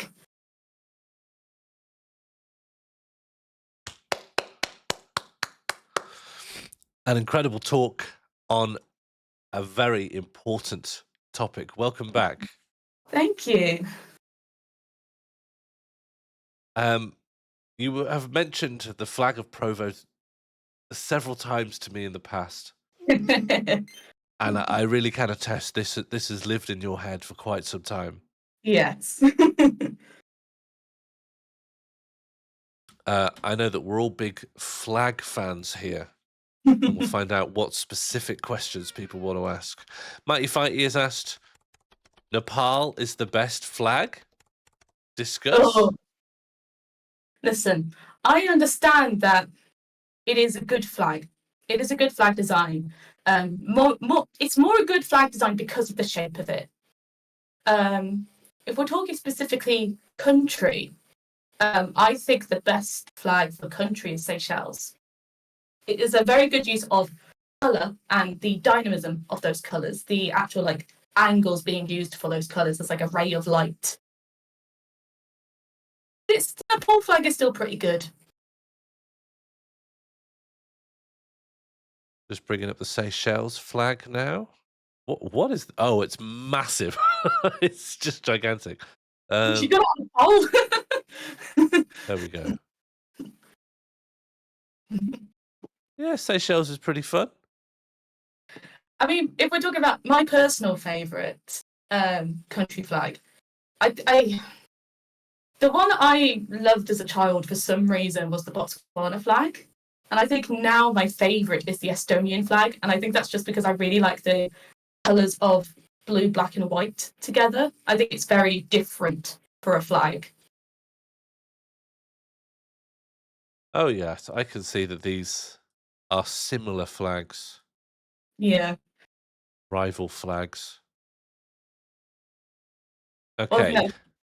One thing that was very sweet was after I got my nibblings to do the Provo flag. My nephew in particular was like, I want to do some more flags. So I said this was the Botswana flag was the one I drew when I was a kid, and so both my niece and nephew did that, and my niece practiced her writing skills by writing Botswana, and I was like, oh my god, she's really pushing herself trying to spell Botswana. Bless her. How close did she get? She was trying to test her reading skills, so I wrote out Botswana like on the text app on the phone, and she did a really good job. Have I got a picture of it? Yeah. So I don't know if you'll be able to see this on the camera, but she did that. That's pretty good. Pretty good. That's pretty good. You gotta try to write Germany as well. Yeah, this is a great flag in itself. It's the Provo flag with 3 other flags and countries. Triple flag. Yeah, exactly. Very, very proud of them both. Okay, so that was a discussion of Nepal as the best flag. B&M Bandit has asked, how do the provisional IRA, the Provos, fit into this? I don't know anything about them. I don't think I can answer that question. I think it's fair to say they don't really. They don't. Gomolon asked, how did the local community and wider LGBTQ plus community respond to a flag with a rainbow? I'm going to guess that says in it. I'm guessing because this is a Mormon town and Mormons still haven't really come to accept that gay people exist. A rainbow smack bang on the flag might have caused a stir. Well, I think you have to remember that this was the late 80s when this flag became officialized, and I'm fairly sure that rainbow wasn't like, in terms of like its connotation with gay, wasn't even as commonplace or well known even in the 80s. I believe that if I remember correctly, the original flag was created in the 70s. So I think I can't really imagine that it was so into people's, like, in the forefront of people's minds. I think, especially with the way it looks in terms of the actual design, I think they would probably have seen it more in terms of like just technology. They would have seen it as, yeah, looks like they're selling printers. Yeah, they're selling printers, exactly. That it's a logo flag. So I think I'm sure some queer people living in Provo back then were probably a bit excited to see rainbow stuff on the flag. But it's also not really the first time rainbow has really been used in the context of a flag for a place, for a region or a city. I think there's a Dutch flag for a city, if I recall correctly, that's basically a rainbow but has a black line on the side, and it's like pink, red, orange, yellow, green, blue, red, purple. And I know that a region in Bolivia, maybe Peru, somewhere in like the kind of Aymara sort of people sort of group, use like a rainbow flag that's in the context of their people and that community. So I think it would have been just a case of it's just for them. And I think I found this. it's perfect. That's perfect. I love that. There's loads. I don't know why exactly. I'm not surprised that people have tried to queer the flag. Yay! I was just trying to find the normal flag and I haven't been able to. I found these first.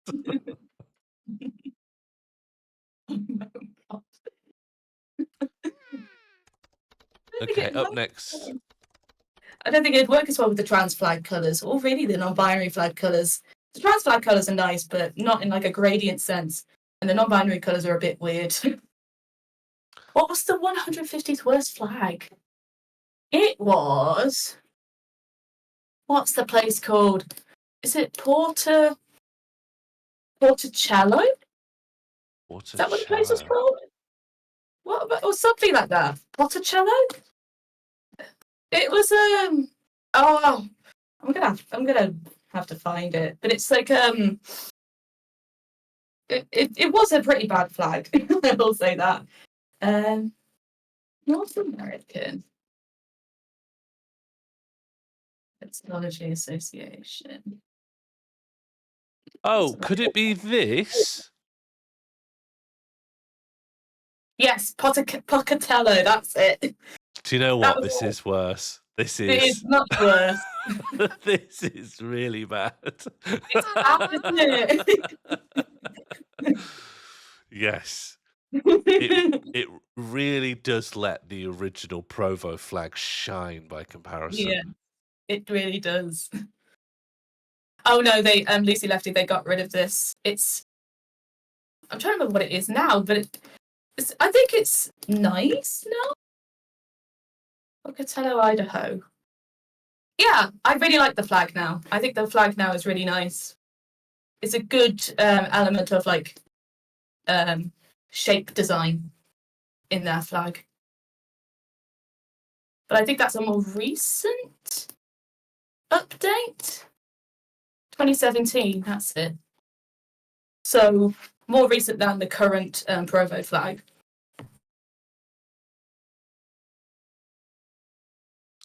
The Burnzoid has asked, how much do you think the good flag, bad flag initiative has actually hindered the culture of exciting and interesting flag design in the United States of America? I like that it's specifically the United States. That's a very good follow-up to that.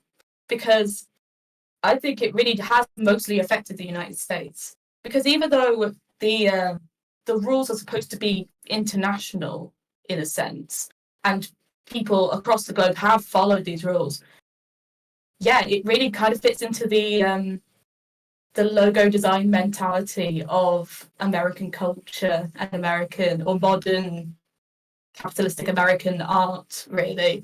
And I think it's difficult because there are some flags I've seen where these rules are all utilized and they make really good designs, and there are some where I can see that they try way too hard. The Colorado flag is so. The Colorado flag feels like a petrol logo. I'll tell you what though, the Maryland's good though. Maryland, where's that? Oh yeah, I think that's a recent one as well. The Maryland one. This one rules. This is great. I'm gonna get a big version. I'll tell you recent, and as in like this year recent state flag change that I do really like, and that's Utah, home of Provo.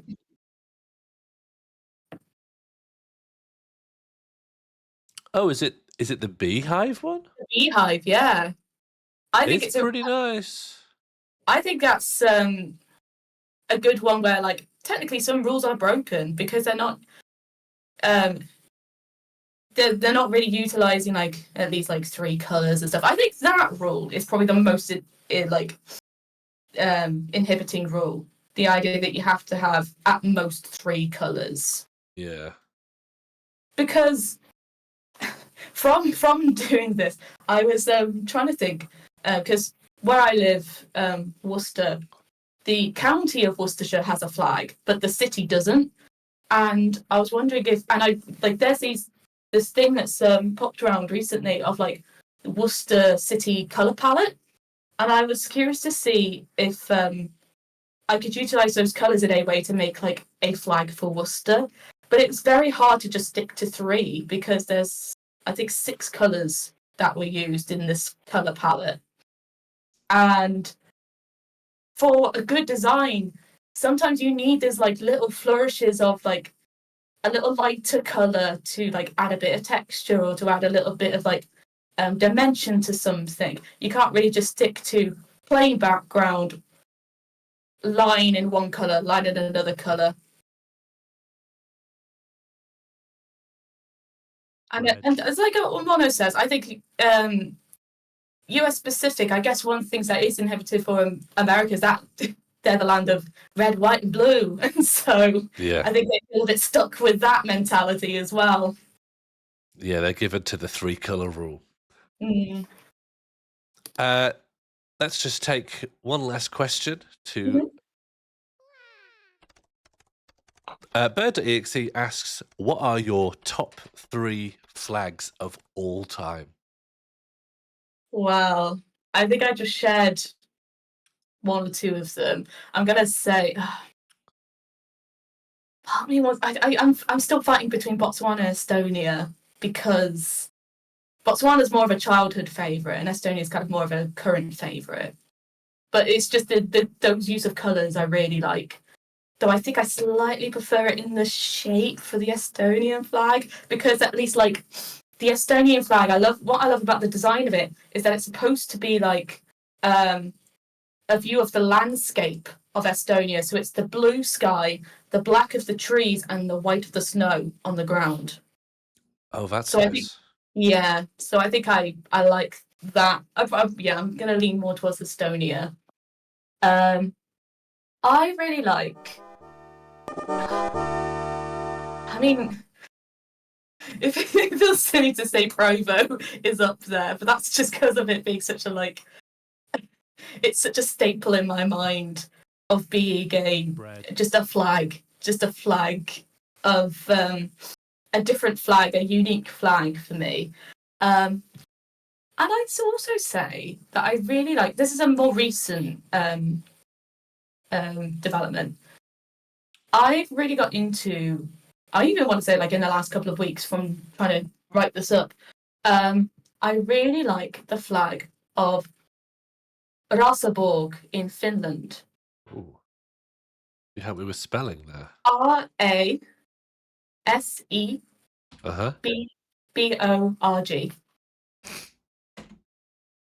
If I'm correct, if that's the place that I'm thinking of, I hope it is. Does it have a bird in it? Is it a bird? No, I'm thinking of one that has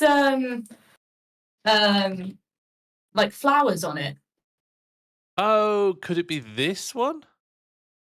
Let's see. Got Yeah, daisies? I love that one. I think it's really cute. That's friendly. That's incredibly friendly. It reminds me of Miffy the bunny. I was just about to say that it reminds me if Miffy had a flag, that would be Miffy's Yes. flag. Here we go. Here's a more straight on shot of it. Oh yeah. This could be the I flag love of the film Midsummer. Yes. Yeah, I really like That's that very flag. nice.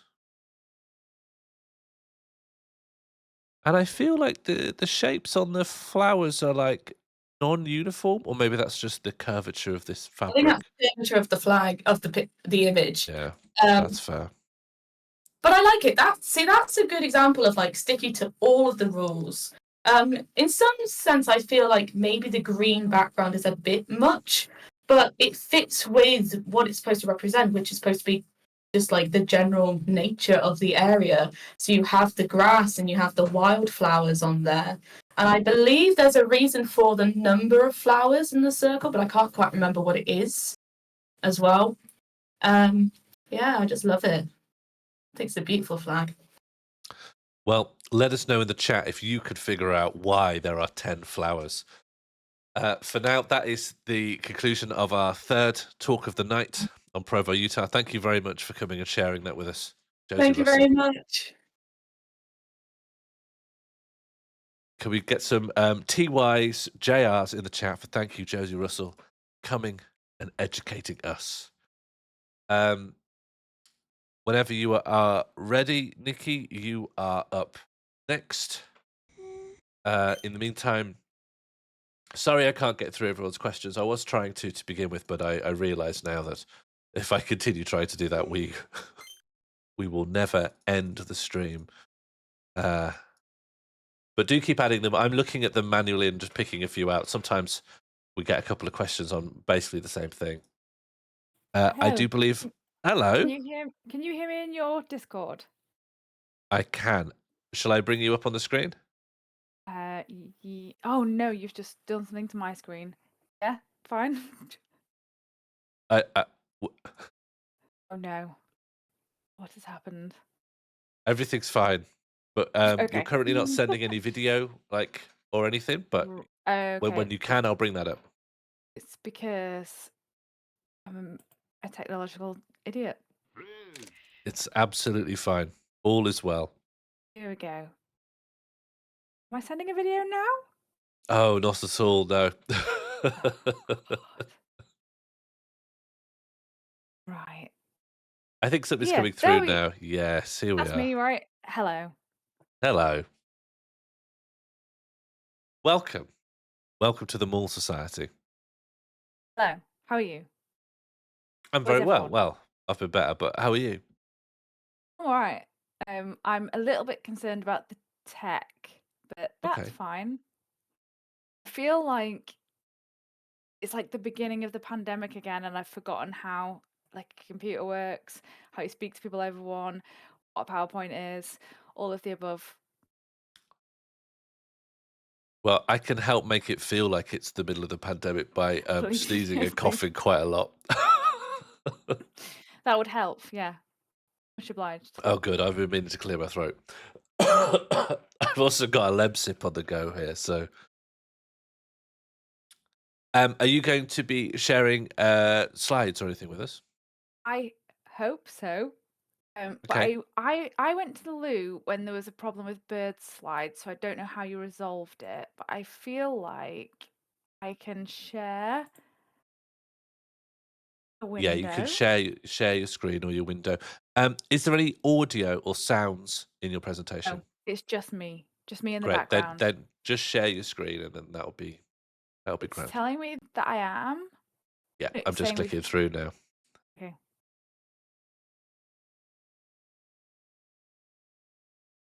It's just loading. Perfect. It is perfect. So if I look at my other screen, can you Mhm. just see my slides? We can just see your slides. If you have notes on the screen, we can't see it, so And you uh, can't see me. we can't see you, no. Okay. Can you see my slides now? We can see your slides, yeah. Okay. I'd like to apologise for my slides. Having just listened to everything that Josie has just said about design quality and everything else, can everyone please just acknowledge that I'm no designer, and there's lots of stats in my talk, as you know, maybe apparent by the title. So they are all on my slides, therefore they're very messy and busy. So please ignore that. I'm not a designer. I don't know how much more I can explain that. I'm gonna go ahead. Is that okay? Yes, I think we're going to enjoy it. I think we're going to enjoy the stats. I really hope so. So today's talk is called Tats and Stats. So it was about how the quality, position, and content of fighters' tattoos are almost perfect predictors of outcomes in the UFC. So, starting from this premise, which I hope you can all see, is that people with tattoos are hard. I'm just aware that I can't see the Twitch, so I don't know if everyone's agreeing with this or not. If I put the Twitch on, maybe I can see. Yeah, right.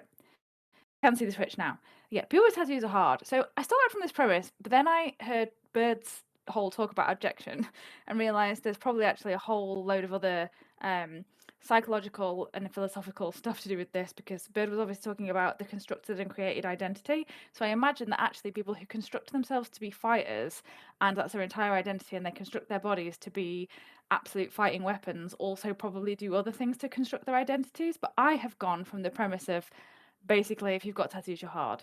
I have a tattoo. Well, Albrot's saying different, but I have tattoos, and I am really hard. And the people that I know that don't have tattoos are not really hard. So I thought there must be something in it. Like, if you think about like what do the hardest people do, it's things like mixed martial arts. So I started looking into what does a tattoo add to that? Does it add to that? Does it mean that you're going to be better at that? And actually, I found out lots of interesting statistics. So I'm going to go with my definitions first, so we're all going from the same position here. So we're talking about MMA, so mixed martial arts, if people don't know this. So it's a contact sport. It allows a wide range of fighting techniques that include striking, kicking, and grappling. So there are rules, contrary to popular belief. There's definitely rules in mixed martial arts, but it is a mix of all the different martial arts, basically, that are in existence. In my data set, I'm also only talking about the UFC, so the Ultimate Fighting Championship. So this is an American mixed martial arts promotion company. It's based in Las Vegas. It's not the only one, but it's the most famous one. It's the one that I've based all my data on, because it's one that most people have heard of, but it's also the one that the data is readily available for. So we're only looking at the UFC here. I can't make any guarantees about how good or bad or anything else they are. They are the people that we are looking at today. So my aim is that I believe that if I've got enough data, I can construct the perfect combination of tattoos to guarantee absolute success in the UFC. So I believe that if I look into this in enough detail, I could secure funding for a groundbreaking study where I get a set of twins. They're both untattooed to begin with. They want to train to be UFC champions. I tattoo one with the ultimate set of tattoos that I've got from my current data set, and then I compare their success over the next decade. So I'm hoping to gain funding for this. So this is like my very early pilot stage. So hopefully everyone's going to get on board with this, because I really will need quite a lot of support for this. So what do we know? And more importantly, like, what don't we know? So there isn't, surprisingly, there's no study that's about tattoos and their impact on combat sports. But there are lots of studies that look at this more broadly. So there is a study by Lynn et al. Who suggests that athletes are more likely to be tattooed than non-athletes. It's greater amongst athletes who participate in full contact sports, which obviously includes combat sports. But there are other full contact sports, such as things like roller derby, American football, rugby, that sort of thing. Sports that involve what they call trash talking, which the MMA absolutely does. So they have kind of press conferences before they have the fights where they trash talk each other. All of those sports, the athletes are more likely to have tattoos than sports that don't have those elements. They also said that winning competitions increases the likelihood of risk-taking behavior, and they said that risk-taking behavior includes getting tattoos. So basically, the more competitions you win, the more likely you are to take more risks, and therefore the more likely you are to be tattooed. There is a study about performance of tattoos and the performance in football, which I found really interesting. So in football, this is quite a recent study because it's from 2021, there is a correlation with higher numbers of goals scored by players with tattoos. The thing that I found most interesting, because I'm a massive nerd, is that overall prevalence for tattoos doesn't increase the prevalence of getting red and yellow cards, so like doing naughty things. I'm no football expert, but it does increase them for players who play in certain positions. So it looks like for their correlation, having tattoos doesn't actually mean that you do worse things generally, but in certain positions that you play on the field, it might make it more likely that you were to do something that was like overstepping certain boundaries. So it was a really interesting study because it's the only study of its type, and I genuinely thought when I was looking into this that I was looking at something silly, but actually no, people are genuinely studying it because it's genuinely really interesting. There are studies about MMA and its general imagery, so things that are associated with mixed martial arts as a sport, so things that are depicted in clothing, advertising, and tattoos in general. So they demonstrate imagery is often from nature. There's lots of natural imagery across adverts, clothes, tattoos, anything to do with like sponsorship, but they're highly stylized or mythical in nature. So they're things like maybe Greek myths, things like that, or phenomena that are considered masculine. So if they're animals, they're baring their teeth, they're things like tigers. There's nothing that's more feminine in imagery that's commonly in MMA. And the final study that I found that had any relation was that said that having tattoos correlates highly with workplace deviance. So obviously, as I've said here, in most workplaces, knocking your colleague unconscious is definitely considered deviant. It can't be considered so in this study because that's the absolute aim of what you're doing in the workplace. So it's, it sounds like from choosing Stafford are saying it would be good to have MMA. It's good to have tattoos in MMA because that level of deviance, knocking someone unconscious, would win. In my very systematic literature review, as you've said, someone's pointed out, there is a literature gap I found. There's no instance of a longitudinal tattooed sports twin study. So I do believe the gap exists in the literature. So I've started my review so that I can get my funding. Here's my methodology so far. So I've collected fight data from UFC website on the top 5 ranked fighters in each class at the time of research. So I've just seen that you've got a raid party. What a time to come in. So I've collected, top 5 fighters in each class when I started researching this. The data I've collected has been on weight class, their fight ranking, their fight style, their wins, losses, and draws, wins by knockout, wins by submission, striking accuracy, and takedown accuracy. I would just explain a couple of those for people who are like not into MMA and that sort of thing. So everyone's kind of ranked by weight class. So there's different parameters of weights that people can fight against each other because obviously that gives you advantage or disadvantage. Fight style would be if they have more of a jiu-jitsu fight style, Muay Thai, kickboxing, mixed martial arts. Very much depends what someone's base style is. Basically, wins, losses, or draws is how it sounds. How many wins they've got, how many losses, how often they drew. Wins by KO, so it's wins by knockout. So this is where they actually knocked someone unconscious. So a technical knockout or a TKO is something slightly different. Which I haven't gone into because I didn't have enough data for it, but it is something slightly different. Wins by submission is where you submit someone so they basically have to tap out or cannot move and tap out before you make them unconscious or break a bone. Striking accuracy is how accurate you are at striking someone with a punch or a kick. Takedown accuracy is how accurate you are at grabbing someone and taking them to the floor, essentially. Tattoo data has been collected from images and videos that are available. There are lots of images and videos available of MMA fighters. They fight in relatively little clothing. I've collected the data myself by examining all of those videos and images.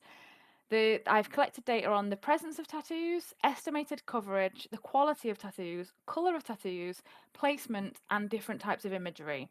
I've analysed this primarily with a really crap spreadsheet and a little help from AI. So I'm going to say beware of some of my analysis. However, I think my findings are really, really interesting. So, the presence of tattoos does have a slight correlation with more wins. Higher tattoo coverage has a correlation with more wins, but it also has a correlation with more losses. Having no tattoos has a higher correlation with winning by decision or drawing. So what this means is, if you've got no tattoos at all, you are more likely to win a fight. You're either to draw in the fight or to win by decision. So you don't win by knockout and you don't win by submission. You win by at least 2 out of 3 judges saying that you won. This suggests to me, as the person who's analysing it, is that if you are so boring you couldn't even get a tattoo, your fights are so boring they don't even end properly, like someone has to decide it for you.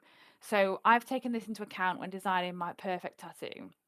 The presence of having any religious iconography is a slightly higher correlation with winning than any other type of imagery. And then the second one is kind of mythical or lucky iconography. I've gone for anything that's kind of an obvious, kind of like a Medusa or centaur or like a horseshoe, like your real obvious what is a myth or kind of lucky icons. What I would have to say is I don't know that internationally, but they've got a slightly higher correlation with winning. If you've got a tattoo that is directly relating to combat sports, is a slight correlation with more wins by knockout.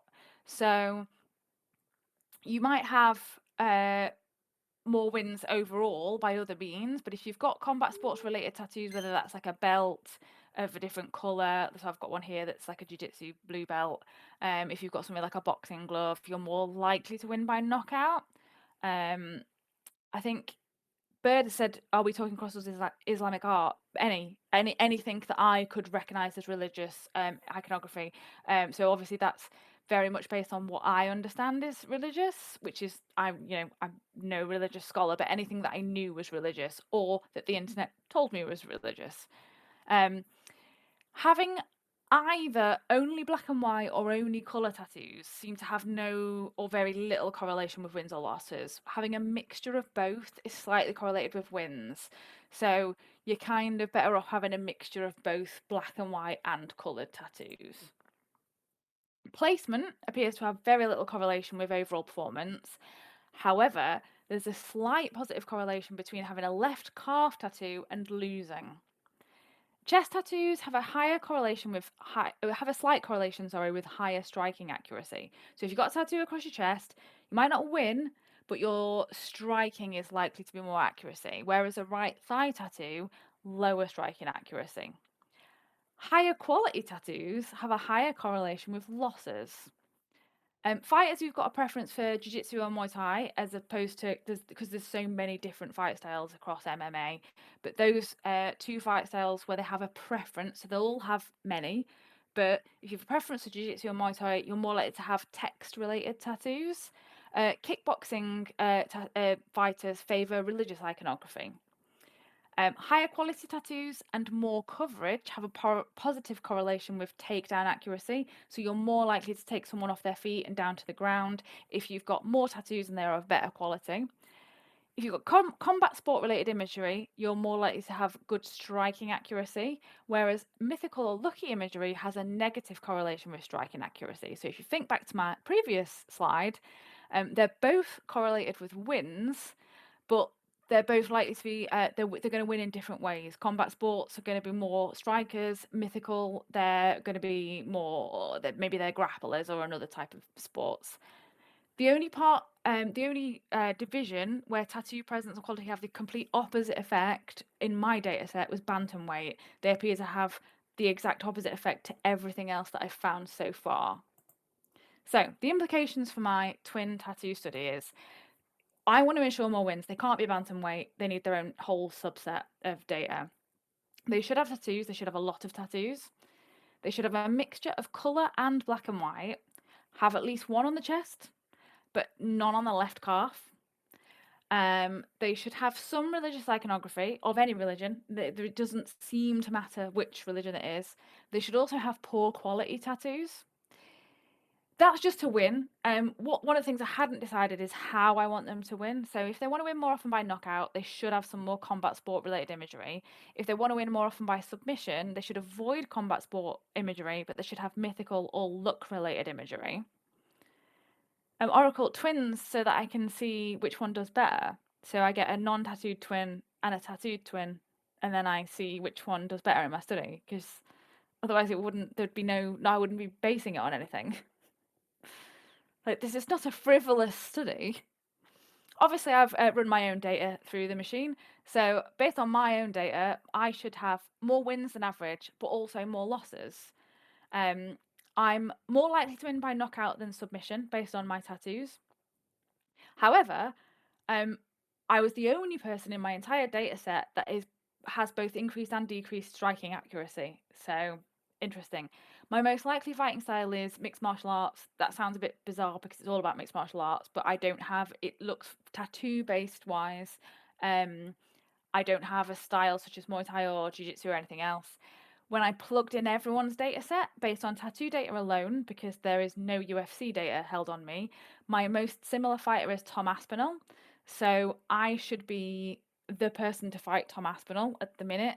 We should be the most related. I have asked their permission for this, but as we did the original talks, Lucy Leftley, I noticed they are the only person who's done a talk so far that I don't know or haven't seen in real life or a lot on screen. Looked at their tattoos, plugged them in. Lucy should be fighting Dustin Poirier. So he is 5th ranked lightweight. So yeah, I should be fighting Tom. Lucy's going to fight Dustin. The data doesn't lie. Bird says, sadly, they don't have any tattoos. That it doesn't mean you're not going to win. It just means you're more likely to win by decision. And there's nothing wrong with that because you're also less likely to get knocked out. There are some limitations to my study, as you may have noticed. So I do generally do some research. This is not just completely frivolous, but my research is generally around how neoliberalist ideology affects how we use metrics in higher education. So it's possible that this is not the study for me, but if you want to follow any of my research, please do. We only focus on one MMA promotion company. So the UFC is the best known, but it's not the only one. So there is a possibility that you could take my findings, take them to another promotion company. You could go to the PFL, you could do amateur stuff, and actually my findings might be the total opposite for that. I only focus on the top 5 ranked fighters in each category because I've run out of time. The statistics for fight accuracy, takedown accuracy, etc., are all genuinely there, available for everyone to look at. The nature of tattoos, there was a bit of guesswork. I had to look at lots of videos. I had to decide what I could see. The total coverage was estimated using a formula I found for cadavers.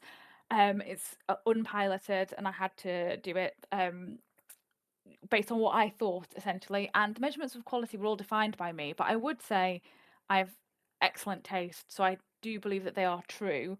So there are some limitations, but I genuinely believe that I have found a formula to begin my twin study.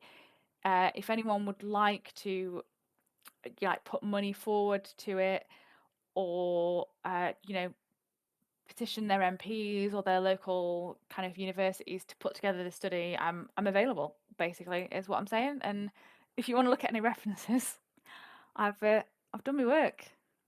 And there we go.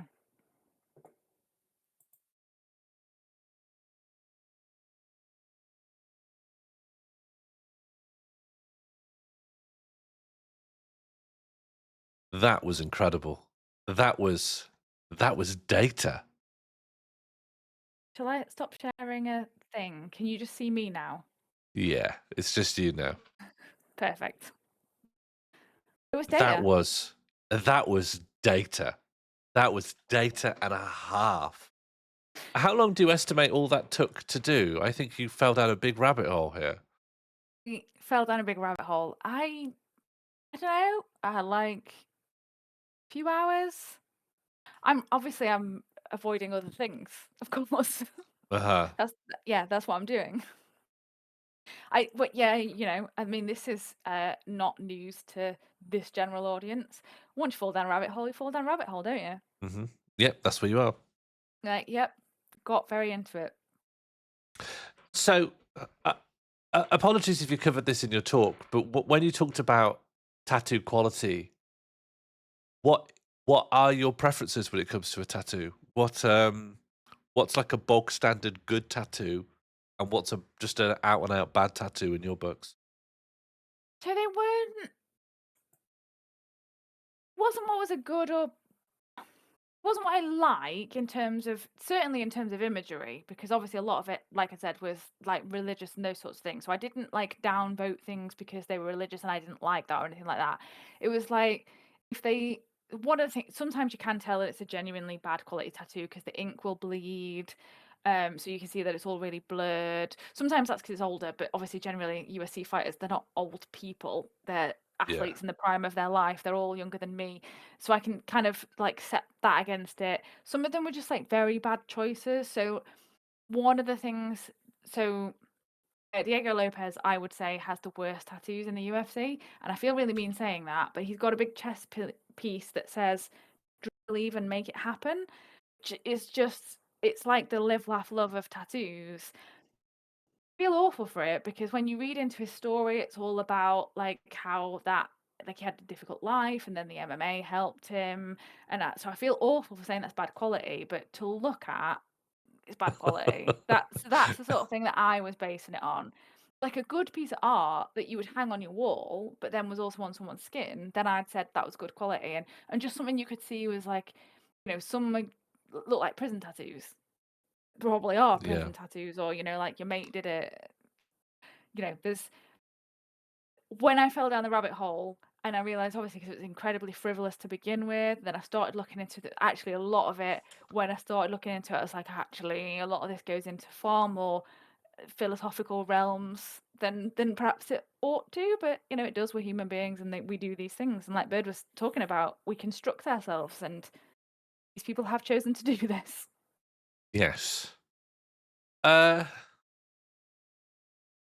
Did your data crunching give you any stats on the effect of going up against someone with certain tattoos?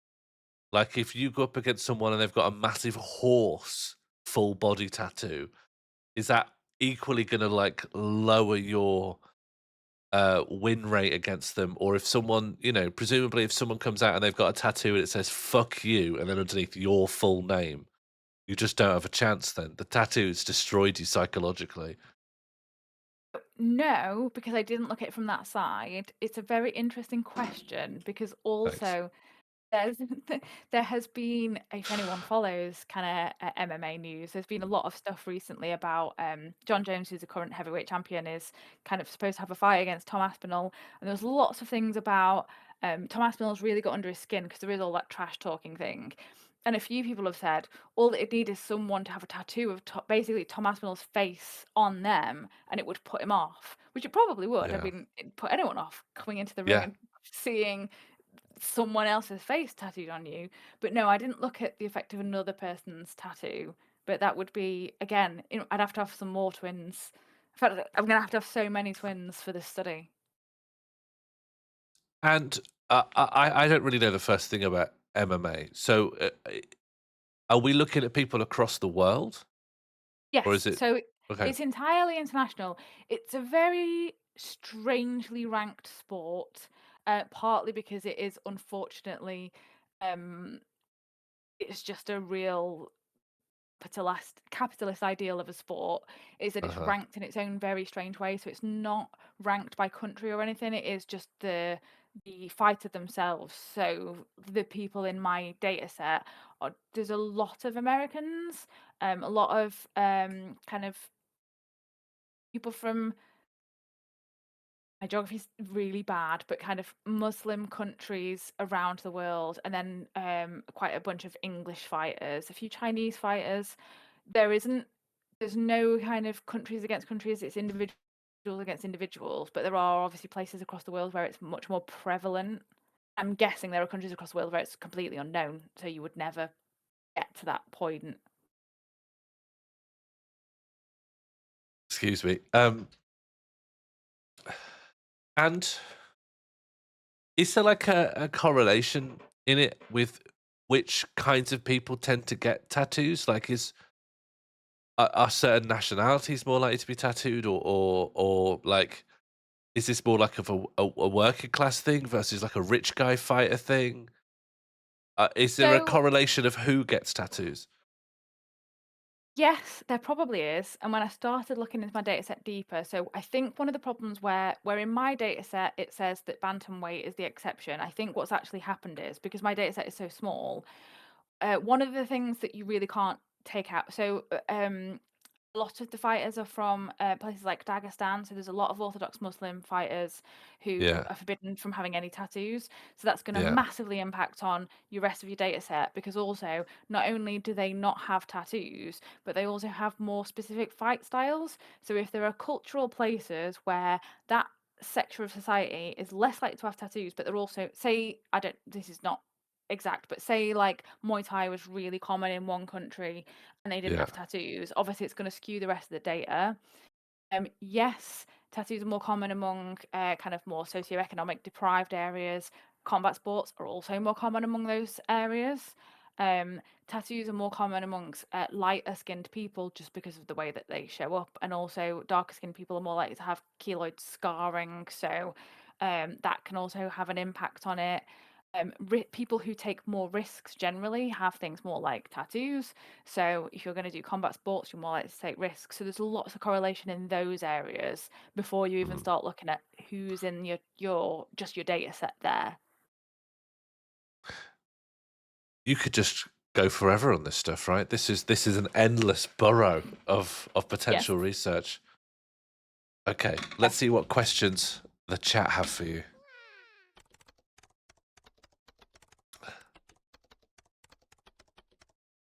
I'll just see. I'll manually pick them out. Your first one is stats, short for statues. That's for Imperial Halloumi. I like Welcome it. to answer it. Yes, it was. It was short for statues. Yeah, you're the only person who caught that.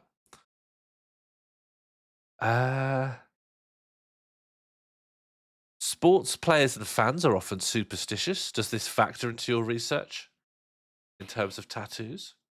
So it didn't until I found the correlation between religious and mythical lucky iconography. So yes, they are often superstitious, and one of the things that I do know, kind of more anecdotally, but turns out to be backed up by research, is that professions where you ought not to be superstitious, so professions where there are high degrees of accuracy, so things like health, aviation, like combat sports, it's not about luck. It's so much about accuracy, they are more likely to be superstitious people. So yes, there is a correlation that then obviously then I found that actually having religious or mythical or lucky iconography was more correlated with wins.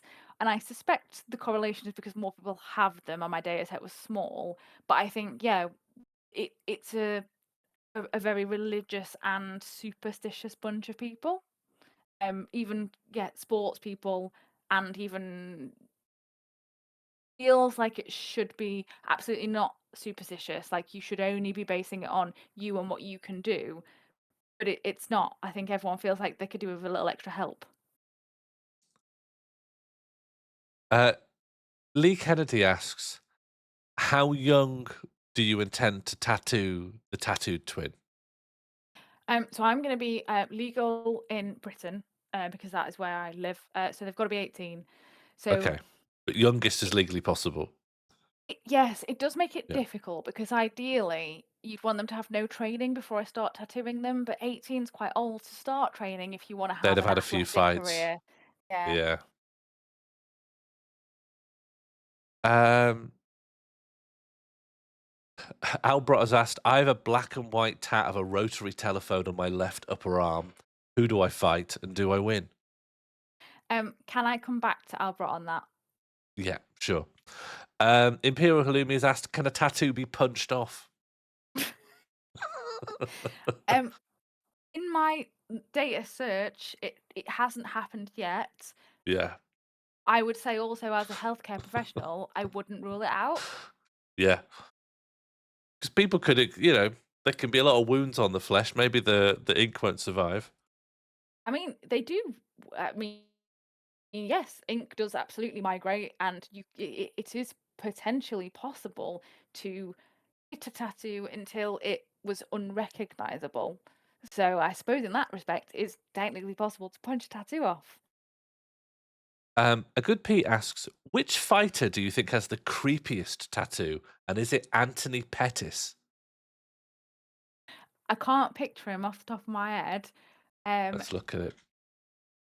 Oh, is it Jamal Hill that's got the thumbs up? That's a bit creepy. And I like Jamal Hill, but I think he's got 2 thumbs up on his chest, which is a bit creepy. Jamal Hill. Oh, yes, I see. Yeah, this is Jamal Hill's 2 thumbs up. And Anthony Pettis it seems to be just of his family, but it's like it's like No, I think on his pecs. I agree that is pretty creepy. Yeah. And it does mean, it could be a psychological thing of being like, you might want to punch me, but you don't want to punch this little girl who's on my chest.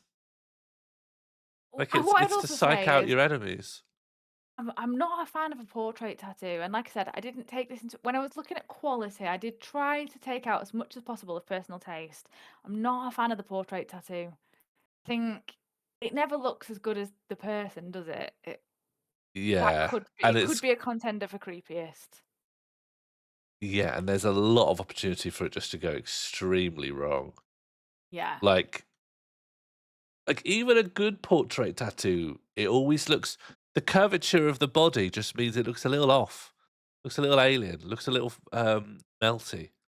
Well, people don't think about this sort of thing, so there's a lot to having a tattoo that a good tattoo artist will tell you that I suspect a lot of these people have not had a good tattoo artist. It's about how your skin takes it. It's not just about the color of your skin, it's the texture of your skin, lots of other things that relate to it, and exactly like that, the curvature of your body. And if you're a martial artist, that changes. You change how your muscles are, like, and you have like ridiculous weight cuts that are, they change you dramatically. It massively and impacts on what your tattoos look like. So they could look good when you get them and terrible after not that long. Just a last question here. Sav is online has asked, a lot of people have their own name tattooed on themselves. Do you think, based on your expertise, this particular kind of tattoo helps or hinders? So there was no data in my data set. So nobody in the top 5 of any division has their own name tattooed on them. The closest that we come to is Ilya Taporia has a T tattooed on his chest. He's doing incredibly well. So it's possible. I think there's some debate about whether that actually stands for Taporia or whether it stands for something else. But if it does stand for his own name, it's looking like I'd risk it for my twin. I'd put maybe their initials on them based on how well he's doing at the minute. This guy's tattoo is mad. Is this who you're talking about? Yes. I'm a big He's fan. peeking out. He's peeking out from the tiger. He's in the tiger's head. No, so again, there's a lot of debate about whether that's him or whether it's like a. No one can confirm who that is. I don't. I think it's some. I think that's a religious thing. I don't think it's meant to be him. I think it's like a god or something rather than his own face. I will say, Really, because it does look a bit like him. It does look a bit like him, but it looks a bit like a lot of people, and I'm ready to admit that I want it to not be him because I want it to be a good tattoo. That's the closest in my data sample to someone having their own name. It does look a Yeah. lot like his own face is peeking out. If someone goes, you've got this tattoo of a head peeking out from behind a tiger, and someone goes, "Is that you?" and you get to go, "No, that's God." That's But why elite. lie? Like, honestly, if most people in the whole world fronted up to Ilya Taporia and said, "Is that you or is it God?" he's got no reason to lie. It's not like you're gonna True. take him there and then. He can just say whatever he wants He about can that say what he tattoo. wants because he can fight. Yeah, you're right. Yeah. I think the T above does probably suggest it's him, but we just don't know, do we? You can never know for sure. Wow. Exactly. Like, a lot of the stuff, like I said, around quality and even some of the data that I've taken about what I believe it actually is has been down to my interpretation, because what else can Yeah. I interpret? At the end of the day, yeah. Some of these guys might not remember what they asked for. Some of them have luckily given interviews online about what their tattoos are. Uh-huh. Some of them have very much had to eyeball and just go, what do I think this is? Yeah. This rules. Thank you so much and for educating us on the world of tattoos. That really was some data. I don't think we've ever had citations of this magnitude. Thank you very much. Really happy to have been involved. Thank you. Thank you. That was our fourth talk of the night. There are only 2 more to go. Dominic Cummings, whenever you're ready, the floor is yours whenever you want to say hello. This talk is called quite elusively White Rhinos and Stolen Sportswear. Is anyone going to get a tattoo because of tonight? Because I think a lot of people have been pushed over to the edge. Who hasn't considered a variant on this for their own body? Oh, I think I'm being joined Hello. on the stage here. Hello. Hey up, am I in? Yes, you are in. Hello. Hey up. Right, fantastic. Right, I'm gonna share me thing. Hold on. Yep. Hold on. How do I do that? There'll be. Yeah, There'll I got be. it. I got it. Yeah, cool. Share your screen. Discord does not have permission. Oh, fuck off. What does that mean? It should have permission. If you click share your screen, do you get any like options after that? No, it just says Discord does not have permission to capture your screen. So I'm gonna go and find. It's gonna be in this security thing, innit? Yeah, I'm gonna quickly Google it as well. Not have permission. Capture your screen. Oh, bloody hell. Are you in a browser or are you using the app? I am using the app. Hold on. I think I might have done it. All right. Oh. He's vanished. I hope he's up there in heaven in the settings. Midlanders can say hey up. Anyone on the Derbyshire border can say whatever they like.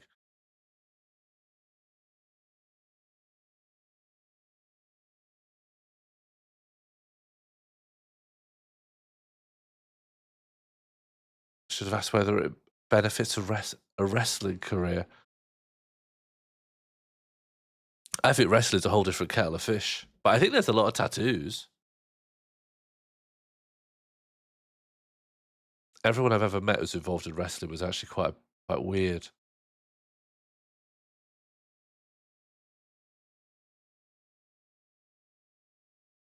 Dominic Cummings sounds like he has a attack. You can hear it, what, through the microphone?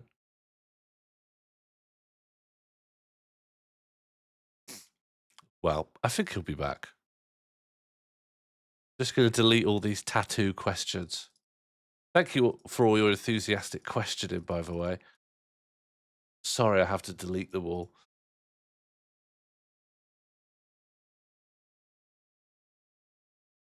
How's my snot? It's just fully impacted on the left nostril. It's just fully, I think it's backed up all the way into my brain. It's just one of those things.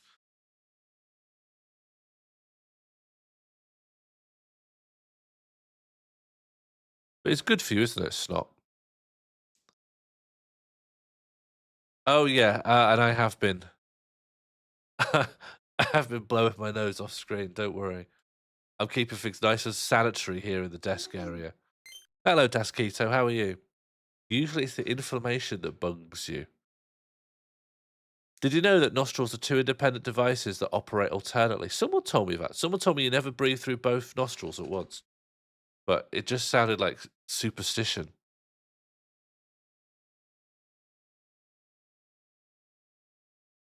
Just sounds like an old wives' tale, you know? I've never understood the nose. If I was to be honest with you, I've never understood the nose. I feel like I'm long overdue a doctor sitting me down and just telling me I've been doing it wrong. What if you have a deviated septum? I don't think I do. I don't think I do. I've used those nose strips that like flare your nostrils at night. But I always wake up with a dry mouth, so it's clearly not working. I always wake up with a mouth full of dust. You don't mean me specifically, you're just talking generally.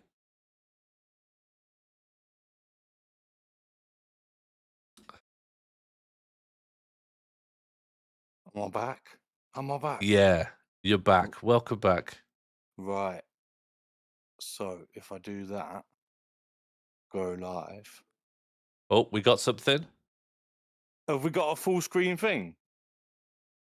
It's not full screen. I can see the slides and I can see the thing with the slides in it. Oh, you've got the app thing. So I'm doing a Yeah. keynote, so I've got the same thing that the other people had. I've got no idea how to solve that. Hang on. So When you click share screen, did you click share screen or share application? I think I clicked screen. Do I need And to have do you... application? Well, this is what we're learning, I guess. What happens if you click play on this? Does it go full screen for both of us? But when I Or click if you play, yeah. I've got full screen now. Yeah, we don't have full screen. Huh. It's not immersive. Yeah.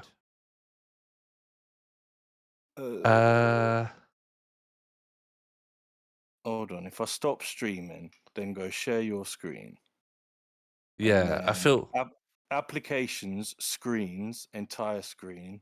If I do that and then go like that, have we got we're full here. screen? We've got it. Full screen enables. Absolutely fantastic. Right.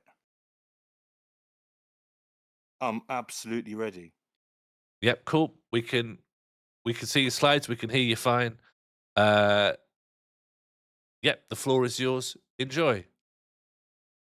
Fantastic. Thank you so much. Thank you so much to all of the other Morl Society presentations. They've all been fantastic. But a particular shout out to Lucy Lefty, because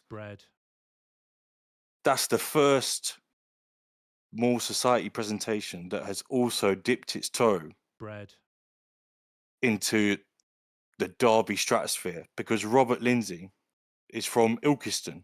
If you're local, it's Ilson, but he's from Ilkeston, which is just up the road from the shopping centre that I'm about to talk to you about as well. I thought that was really cool. So I'm going to be talking to you today about Park Farm Shopping Centre, which is in the village of Allistry, which is a few miles north of Derby City Centre, which isn't really a city, but it is a city, but it's not. It's a town, but it's a city. Bread. And so this is about half of the village of Alistry. And I've outlined Pot Farm Bread. Shopping Centre here. You can see it. And it consists of roughly 50 units, which have got small independent retailers, some major retailers. It's got a laundrette, it's got a gym, it's got public toilets, salons, barbers, hairdressers, takeaways, and a bunch of different types of flats as well. And it's one of the centres of my universe. So I was going to dox my grandma, but I haven't exactly. But my grandma lives, you can see her house on here, but I'm not going to point exactly where it is. And I lived with my grandma for quite a long time. And so Pot Farm Shopping Centre has always been a big part of my life. And so Pot Farm was built in 1963 by an architect firm from Burton, which is just down the road, down the A38. And I love the way it was advertised. So this is an advertisement. It's from a book which was printed maybe 20 years ago. But I think this was an advertisement from a magazine around the time. And I love the fact that it's called a community unit. I love that. But not much has changed really in the way that it's operating. It's still a shopping precinct and it's still a community unit. And the Pot Farm Hotel that you can see is still there, although it's not the Pot Farm Hotel.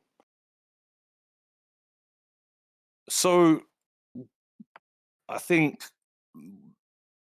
one of the things that interests me massively is sort of the context of where it was built and how it was built and where it came from. So the area that Pot Farm is built on was farmland. And it was part of the Markeaton estate, which was owned by the Mundy family. And so just down the road from Pot Farm was the Mundy family's estate. And I haven't got the exact measurements, quite a large amount of farmland.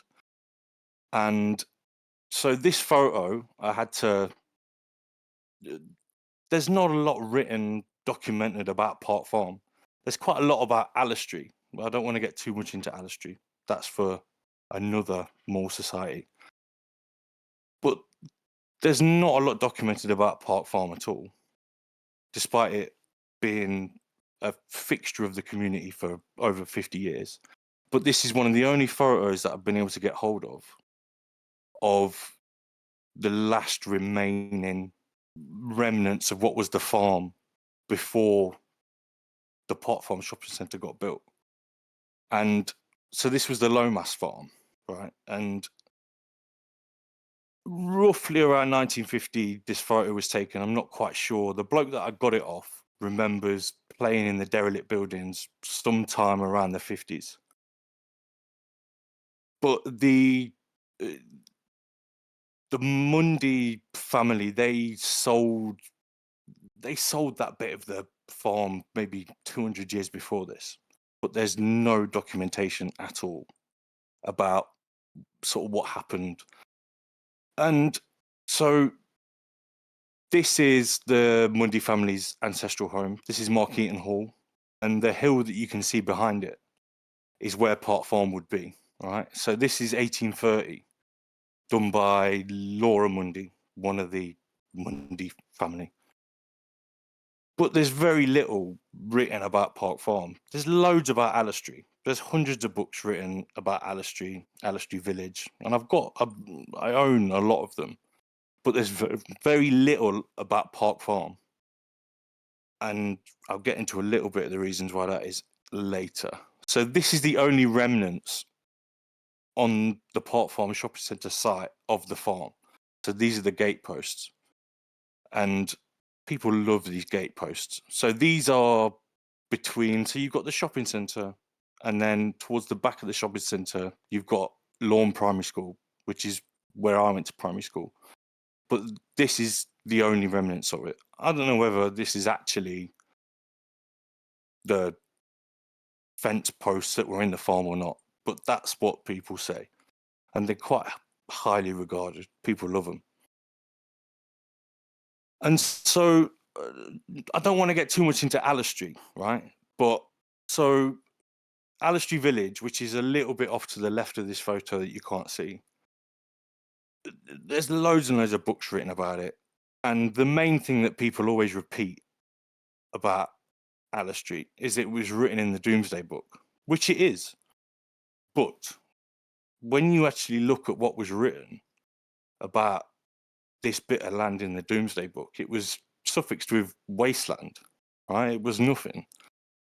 But your local heritage elitists, they will go on and on about how it's written in the Doomsday Book. It's written in the Doomsday Book, as if that gives it some sort of provenance or something. Anyway, so this bit of Alistry, if you talk to the old deers, most of which are dead now, they will always refer to this bit of Alistry as an estate. And so when you've got all these history books which talk about Alistry, they will go on about the village and how it's a medieval hamlet, and you've got these 4 farmhouses that have been there for 400 years and this and that. But they won't ever really consider this part of Alistry as being authentic. You don't. There's very little written about it. There's a Wikipedia page about Alistry, but Park Farm hasn't got one. But I think it deserves one. And so Park Farm's important for a bunch of reasons. I mean, as I say, there's not a lot written about it, but it's one of them places that seems to live on through myths and legends and people talking about stuff and things that happen to them, and then meeting people here and there and rah, rah, rah. And this place, which when Pot Farm was first built was the Pot Farm Hotel. Now that didn't last very long, but this became the Pothole. And so the Pothole is a bar on the bottom level. And this picture, I couldn't date it properly, but mid-70s, early 70s, something like that. And even though it's tiny, I love the little logo. I've tried to extract that a few times, but I can't really do it properly. But this is still there. That structure's still there. It's not changed whatsoever. The last form that it was in was a gym, and I think that's now closed. And this was the Pothole Bar. And I love whatever they've got going on the ceiling. Some big structure of some description. I've got no idea. But I just think it's great. And then it became the Pot Farm Pub, which I remember sort of early, mid-90s. Got some vague memories of people coming and going. And then I think it closed in the late 90s, and it stood derelict for ages, and nothing really happened to it. And I know I haven't really got onto why I've called it White Rhinos and Solon Sports Trail, but we'll get there. But the Pot Farm's very, very important. And that's a horrible, sad picture of it being closed. And so this is sort of how I sort of remember Park Farm. It being a real fixture of the community, right? And that's how it's sold. Even today, when you look at the units that get sold, that get put up for rent today, they sell it with a catchment area, and they go, oh, you know, there's 60,000 people or whatever that have got access to this. But not just being the shops. So you can see on the right here, that's the library. And that top bit of the library, right, that's gone now. I don't know why they got rid of it, but they got rid of that top bit. And the library was sick. But that top bit, right, so that was full of yellow pages, which obviously we ain't really bothered about. But in that top bit is where they used to do like workshops and stuff. And one of the, I've got a fond memory. They did a Warhammer workshop up there, right? When I was in primary school, and it was like the Lord of the Rings Warhammer. And I remember stealing a few orcs, taking them home. That was pretty good. But they got rid of that, and I've got no idea why. And also, you might just be able to see. So between the post office and the library, there's a little sort of alcove, sort of an indent into the library. They got rid of that. They put another window in. I'm not really sure why. Something to do with antisocial behaviour, I think. But, and so this is way before my time. And this field on the right that you can see, they built houses on that now. That's now residential. And on the left, you can see Park Farm Friars. And I don't remember Park Farm Friars, but my family have got so many stories about that. And I just love the way, I feel like it's quite unique. I haven't really come across a community precinct of this sort very often. And it essentially still looks like this. And it still operates like that. And this, so I can't quite remember where I got this from. And I think this is maybe late 80s, early 90s, maybe, of a breakdown of Pot Farm. Now, the shops have changed quite a lot. But the structure and the units are pretty much the same. Bank of Scotland's gone. The takeaway's changed. There's no video shop anymore. Wise Owl, which was Mandy Weeway, who used to make the badges for the school uniforms. She was a relative of a friend of mine. That's gone. But I love this because it shows you the variety of shops and services that you could get. Honestly, I cannot remember where I stole this from, but I just think it's really good. It must have been a school project or something.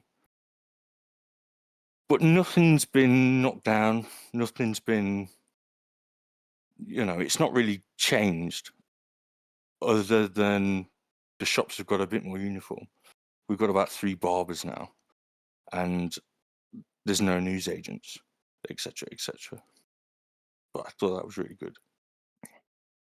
And this is really how I remember Park Farm. Wilkinson's before it became Wilco's. And this was the demographic of Ashley that you can see. This is sort of what I remember. Most of these people will be dead now. But the phone box, that's gone. Thornton's, local, all gone. But this is sort of how I remember it. Summerfield, which I don't know if it was a chain or not. But again, you can see the demographic of the place. This is what Alistair's been until pretty recently. Quick Save. We all know Quick Save. I remember buying Simpson's yellow cola from there. So that became Wilco's.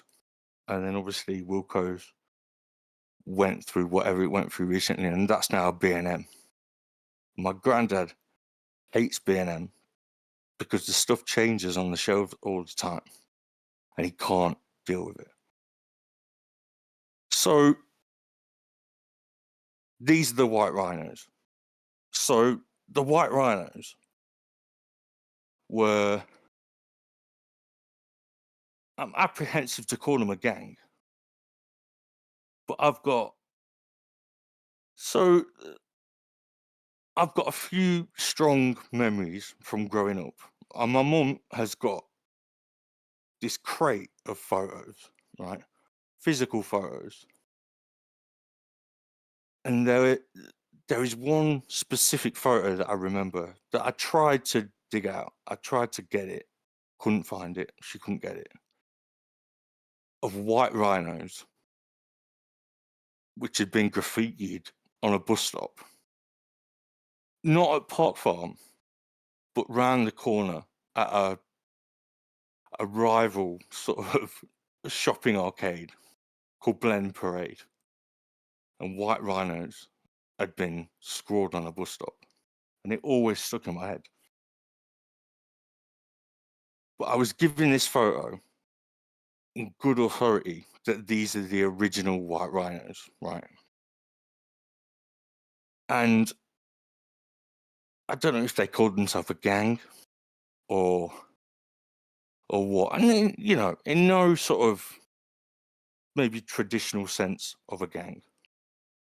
But all these kids would have gone to Woodlands, which is not on the site of Park Farm, but it's a walk over the other side of Elstree.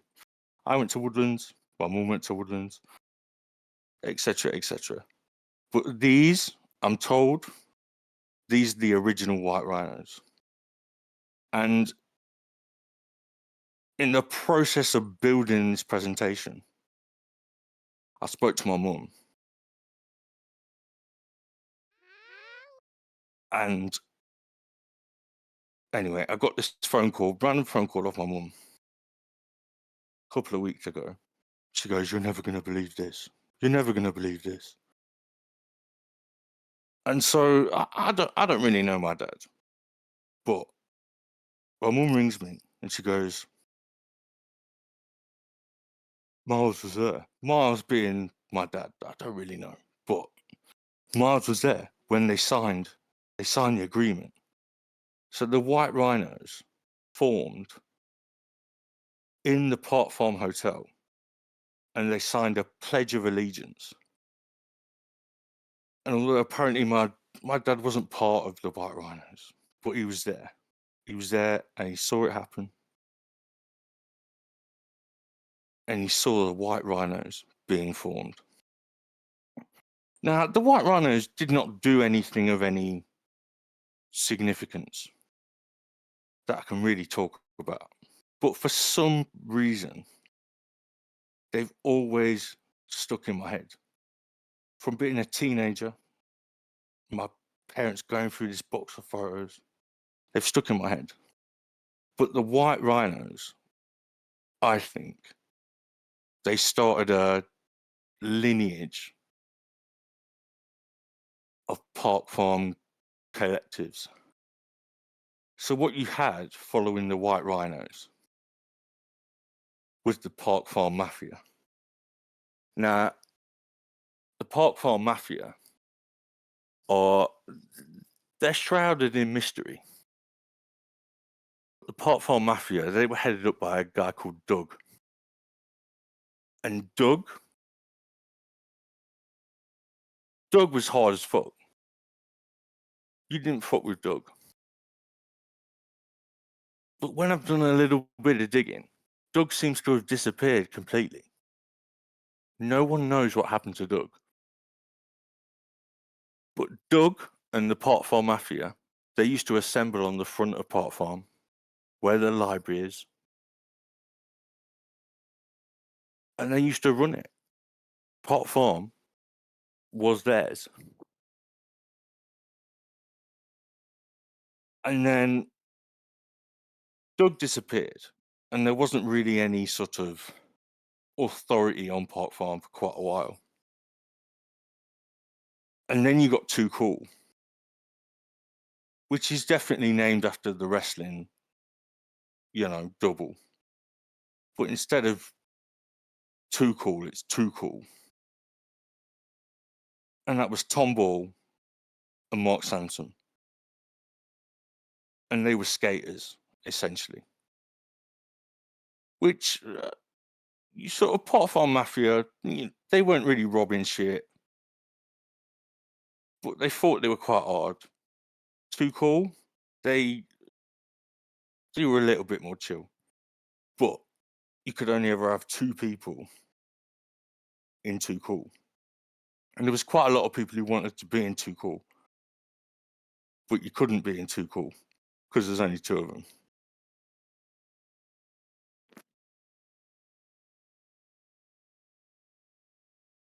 So, and then, so the thing with Park Farm, as I was saying earlier, there's not a lot documented about it, right?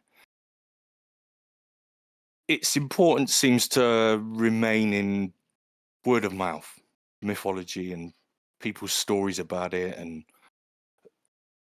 all of that kind of stuff. So I just wanted to go through a few of the examples of the tales and the myths that I've been told that have really stuck with me and have sort of defined Park Farm, right? So hopefully you can sort of make out the outline from the slide earlier that I showed you. But if you can see these little vents, right, that I've circled down below. So that's where Quick Save was, that was Wilco's, is now B&M. So these vents down here, right? So you used to be able to crawl inside them vents.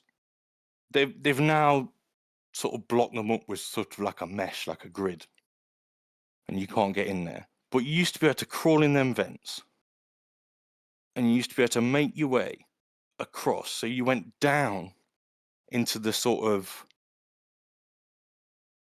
the venting infrastructure, right, which was above Quick Save Wilco's, and then it went into the supermarket, which is now the Co-op, right? And this is from the other angle, right? And you used to be able to make your way across. See, you couldn't get into Wilco's, but you could get into Summerfield, right? And you could. There's a hell of a lot of stories that I've heard about breaking in and stealing crisps.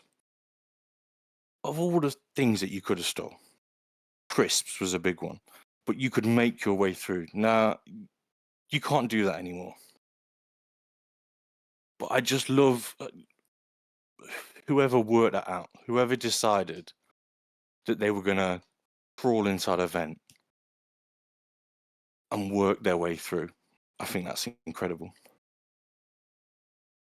So this one's the second part of the title, the stolen sportswear. So where I've circled here, now I'm not 100% sure which unit it was, but I think it's this one on the corner. It's now a barber shop, but at some point, I think it's that one. It was a sportswear shop. Not just sportswear, tennis rackets, trainers, all that kind of stuff. And somebody within my family, for whatever reason, one night, them and their mates, they decided they were going to rob the sports shop. And obviously, this is before CCTV, all of that kind of business. So they managed to get into the sports shop, rob the sports shop, and they used my grandma's house to store all of the stuff in. Apparently, I was born at this time. I wasn't there, but my grandma was. My grandma had no problem with this, apparently. But they used this route to transport all of the sportswear, all of the tennis rackets, all of the trainers to my grandma's house, which is where they stored it for a few weeks until they got rid of it. And that story has always stuck with me. Now, it may not be the best example of a community precinct and how having a space like Park Farm is good for the local community. But it's stuck with me for one reason or another. I know it's not good. I'm not condoning it. Burglary is not a good thing. Not a good thing at all. But my grandma still talks about it in high regard, like it was I don't know, an example of high intelligence, which of course it wasn't. And as I say, I'm not going to dox my grandma. But they didn't have to go very far. Never got caught. And apparently they made a bit of money. Which I don't know. I just think it's fantastic. And just before, so this is Margarita, who works at the health food shop, who's still there. But just before that, I've just got a few examples of the kind of stories that have been passed through Park Farm. So I've told you sort of the main ones. Another one that sort of stuck with me. Let me go back a little bit. This isn't very nice, but it stuck with me. So, again, I'm not sure which unit, but you can see these flats on the left. And just in front of them, there was a Chinese takeaway of some description. And I remember being told this story from a few different people. That one night, they decide, they had a crossbow. I don't know where the crossbow came from, but they were going to shoot the crossbow into the Chinese takeaway. And they did. They managed to smash the window. They didn't get the guy. And they thought they were clear. So they came down the back. But fella was waiting for him and chased him allegedly 2 miles with a machete. Which just made me laugh. I've told you the Warhammer one. So at the front, so you can sort of see in the middle of this image, with sort of the blue looking roof. That's where the library is. That's the first place that I was able to use the internet. I can't remember the cost of it. It wasn't very expensive. My grandma would give me £2. I think I'd get 2 hours or something like that. But I remember being interviewed by the local press, Derby Union Telegraph, because I was using the internet. I can't even remember what I was doing on the internet at that point. But it was sick. I used to go in the library all the time. I've told you about the vents. There was a game rental place, which is now a vet's. It was called Choices. And they had this really weird refund policy. If you bought something you didn't like it, they wouldn't give you a straight refund. But you could buy something, you could swap the refund for something for £1 and they give you the excess in change. We used to wind up the bloke. Just next to the library, Chinese takeaway called Happy Choice, which is amazing. They do a 3-in-1 for like £3, absolutely banging. They recently got done for human trafficking, like modern slavery offences, which was mad. The people in there were really, really lovely. Bill Oddie has been spotted at Park Farm on more than one occasion. I don't really know why. And then one of the last things, I'll just show you a few. So this is really where Park Farm is at the minute. These people have been here the longest. You've got Margarita, Ken and Karen, Darren. We used to buy fake clothes out the back of Darren's shop. So you go out the back, they got a little storage area or whatever. And he'd sell fake Lacoste, Lyle and Scott and all of that stuff. But he was really nice. And he's still there. And he's still going. And one thing I just wanted to add, because no one ever recognises, there's a fella, I've not seen him around Park Farm for a while, a fella called Johnny Bollen, and he's got a YouTube channel called ABBAFan09. Go look it up, ABBAFan09.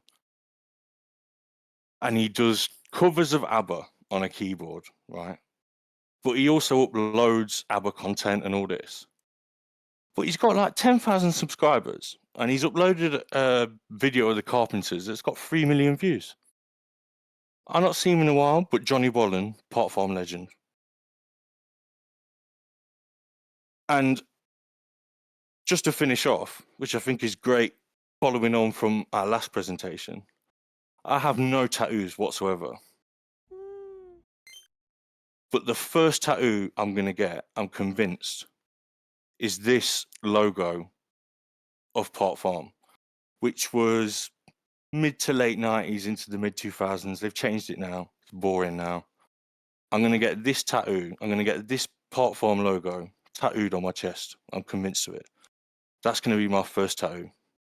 You could get an isometric sort of, trendy fucking of the perimeter, but no. I want that. I want that whole logo. That's the end of my presentation. All I have to say is build more Park Farms. Thank you very much.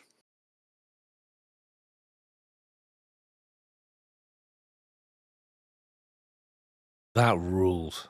That was a presentation. Thank you very much. Oh, that was great.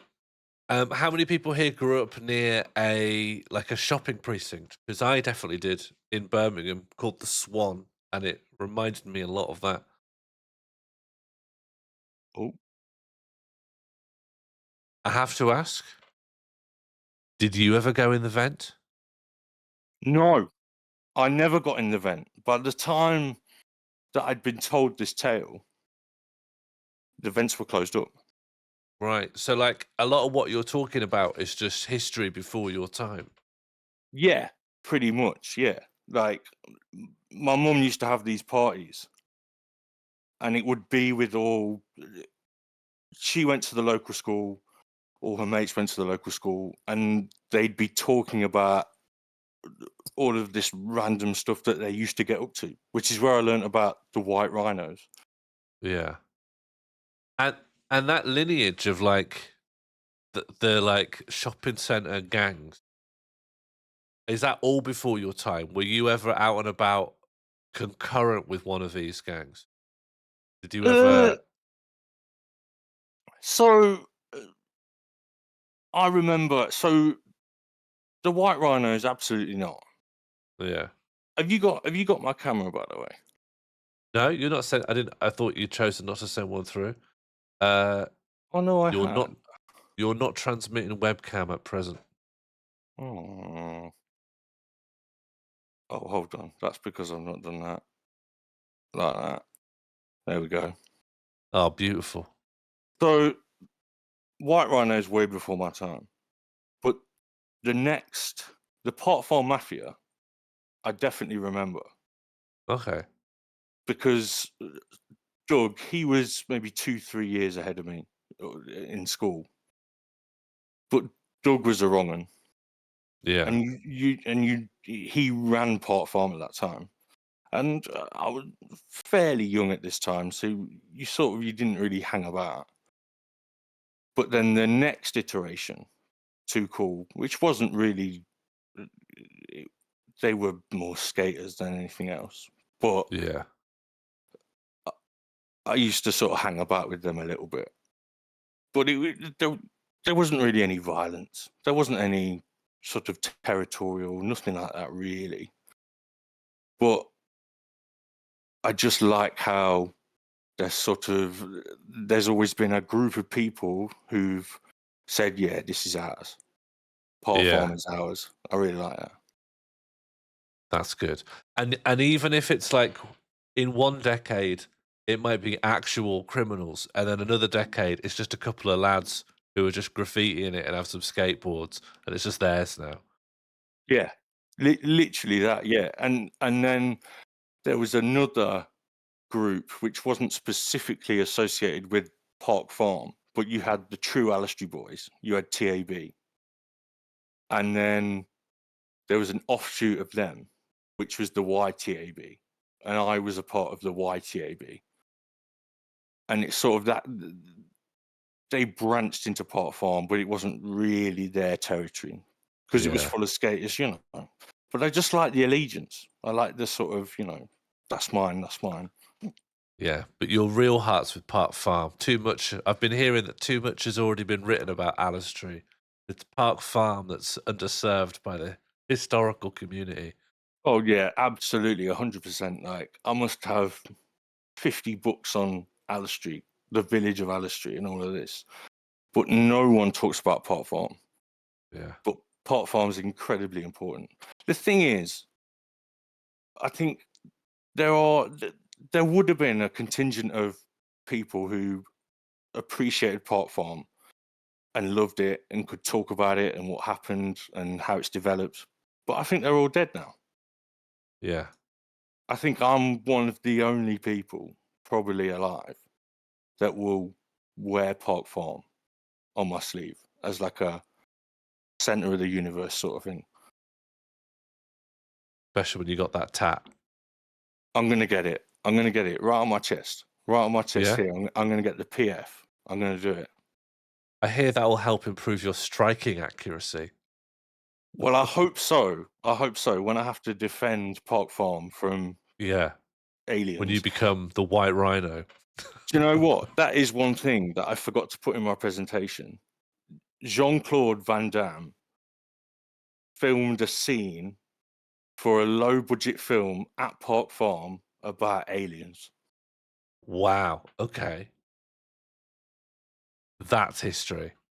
Relatedly, Josie Hypatia has asked if they ever made a film of the Grandma Sportswear heist, who would you like to direct it? Ang Lee. Yeah, Ang Lee would do a good job. Did Yeah, they I sort of reckon. try to? They do like multiple shots of it from different angles, but overlaid. Yeah, I think so. I think maybe the obvious, maybe you'd think to go to maybe a Guy Ritchie or something like that for a heist Too film. obvious. No, I think you want something more introspective and detailed, like Ang Lee or no, Ang Lee, the only one. Because the story isn't in the heist. The story's in the nan, isn't it? The story is this nan helping be an offence, or at least storage. Yeah, pretty much. Like, no real history of criminality, nothing. Yeah. But then my mum and her mates were like, all right, we're going to rob this place. Do you mind if we store the stuff here? Nan goes, yeah, no problem. Absolutely no problem. Yeah. Some people just excited just to be a part of it, you know? I think so. I mean, that sort of era of criminality, no CCTV, no camera phones, nothing like that. I believe as well, because there's very little, you can't really find any information about much of the retail stores that were in Park Farm anyway. But there's very little about the sports shop. And I can only assume that potentially the robbery put them out of business. Which I think is a great ending for a film. Yeah. Just just someone boarding up one of the lots. Yeah. All my tennis rackets have gone. What am I going to do? No more tennis here. Did your light just turn off? Your webcam feed just went black. Hello. Yeah, that's because I thought I was clever by using a DV cam as a webcam, but it likes to turn off. Ah, I see. It looks good.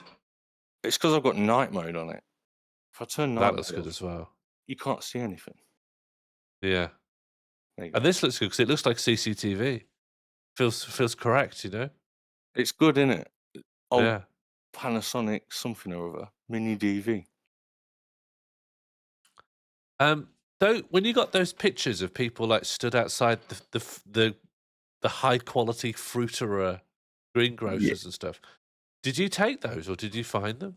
No. So they were done relatively recently, maybe 2017, 2018, by the Park Farm management as a way Right. of sort of promoting. They went on Facebook as a way of saying, promoting the units and what's there. Well, there was a lot of admirers here in the chat. Would you be willing to like post your slides anywhere or put them in the Discord or something? I think they had a great look to them. Oh, absolutely, yeah. I know I'm not sharing anymore. There's a whole lot of photos that I didn't use as well. Those really nice portrait photos of the shop owners. There's a few more Yeah, of them. I love those. There's one of the butcher, but I didn't want to include it because the butcher's now closed, and you've got the fishman, and there's a few others as well. Yeah, absolutely, you can have all the photos. Oh, smashing. King of Time asks, do you think Robert Lindsay would have associated with the White Rhinos? You know what? I'm not sure. Yeah, hard one, that. See, the White Rhinos, from what I can gather, they weren't at the top of the social hierarchy, but they weren't at the bottom. They sat somewhere in the middle, and they needed to establish some sort of identity. But I don't think they were.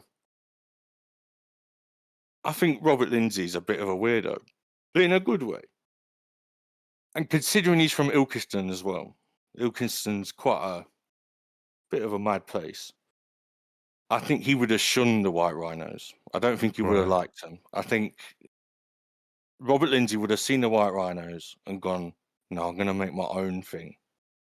Yeah. That's what the I grey think. rhinos. Yeah. Yeah, he still would have been a rhino, just a different lot. Yeah. Red rhinos, purple rhinos, better than white rhinos. Yeah, one up them. All right, last question. This is from Jambud. Do you have any theories on where Doug went? Where's Doug now? Oh, Doug, man. I almost nearly, and I thought I can't.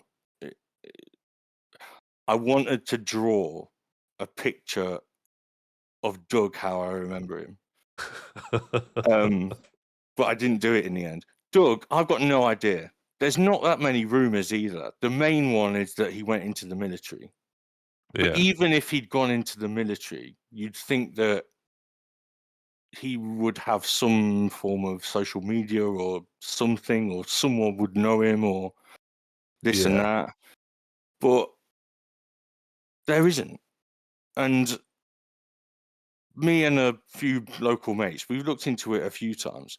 So Doug, how I remember him, he looked, I don't even know how to explain it.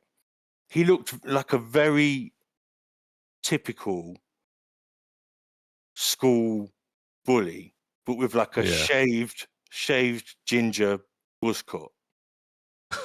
Brilliant. And you couldn't really have a conversation. He stole one of my hats, I remember, at school, and just ran off with it, and I never saw it again. Like he didn't really seem real at the time. But then is this just a kid who's just so naughty and just always doing the wrong thing? Is this like that's his whole thing? Yeah, pretty much. I mean, yeah, he was at my secondary school, and he was known as being a bit of a wrong, but he wasn't like one of those naughty kids who sort of was in the sort of trendy bracket or whatever. Yeah, he was a weirdo naughty kid. Yeah, just like full wrong un, like just completely lost. But I didn't expect him to just disappear. And considering he had such a hold over Pot Farm for a good few years, I don't know why he left. He should have stayed there. He could have been the king of Pot Farm even now. But he disappeared. Sounds like he's probably too erratic. I think so. I mean, hopefully he's, I don't know, running a bar in Prague or something, having a great time. Yeah, let's imagine Doug, king of some trendy Prague bar. I would think so. I think he's got it in him. Brilliant. Thank you very much for an incredible talk. The aesthetics were off the chart. Thank you so much. It's very kind. Thank you to all of the other Morl Society presentations. They've all been amazing. And thank you for letting me present. It's been fantastic. Our pleasure. This was wonderful. You've Thank got you so you've got a much. great manner of talking through the slides as well. You've got such a relaxed way of talking. Very, very kind. I'm really looking forward to Mono's concrete wall. Yeah. Well, thank you so much. Thank you. That was Dominic Cummings with White Rhinos and Stolen Sportswear. If you've never known the joy of growing up near a pedestrianised shopping precinct, hopefully this has given you a little taste. Bring them back. Bring pedestrianised shopping precincts back. Let kids have a place to go and spray the name of their gang on the wall. Mono, you are up last with listening to a concrete wall. Whenever you're ready, hop yourself in. In fact, I think I can spot him here. Hello, friend. You are muted but live.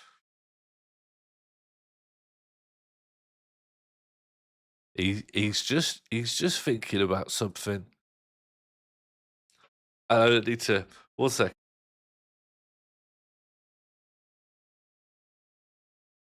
Oh, okay. Inbound. Hello. I can see you, but I can't hear you.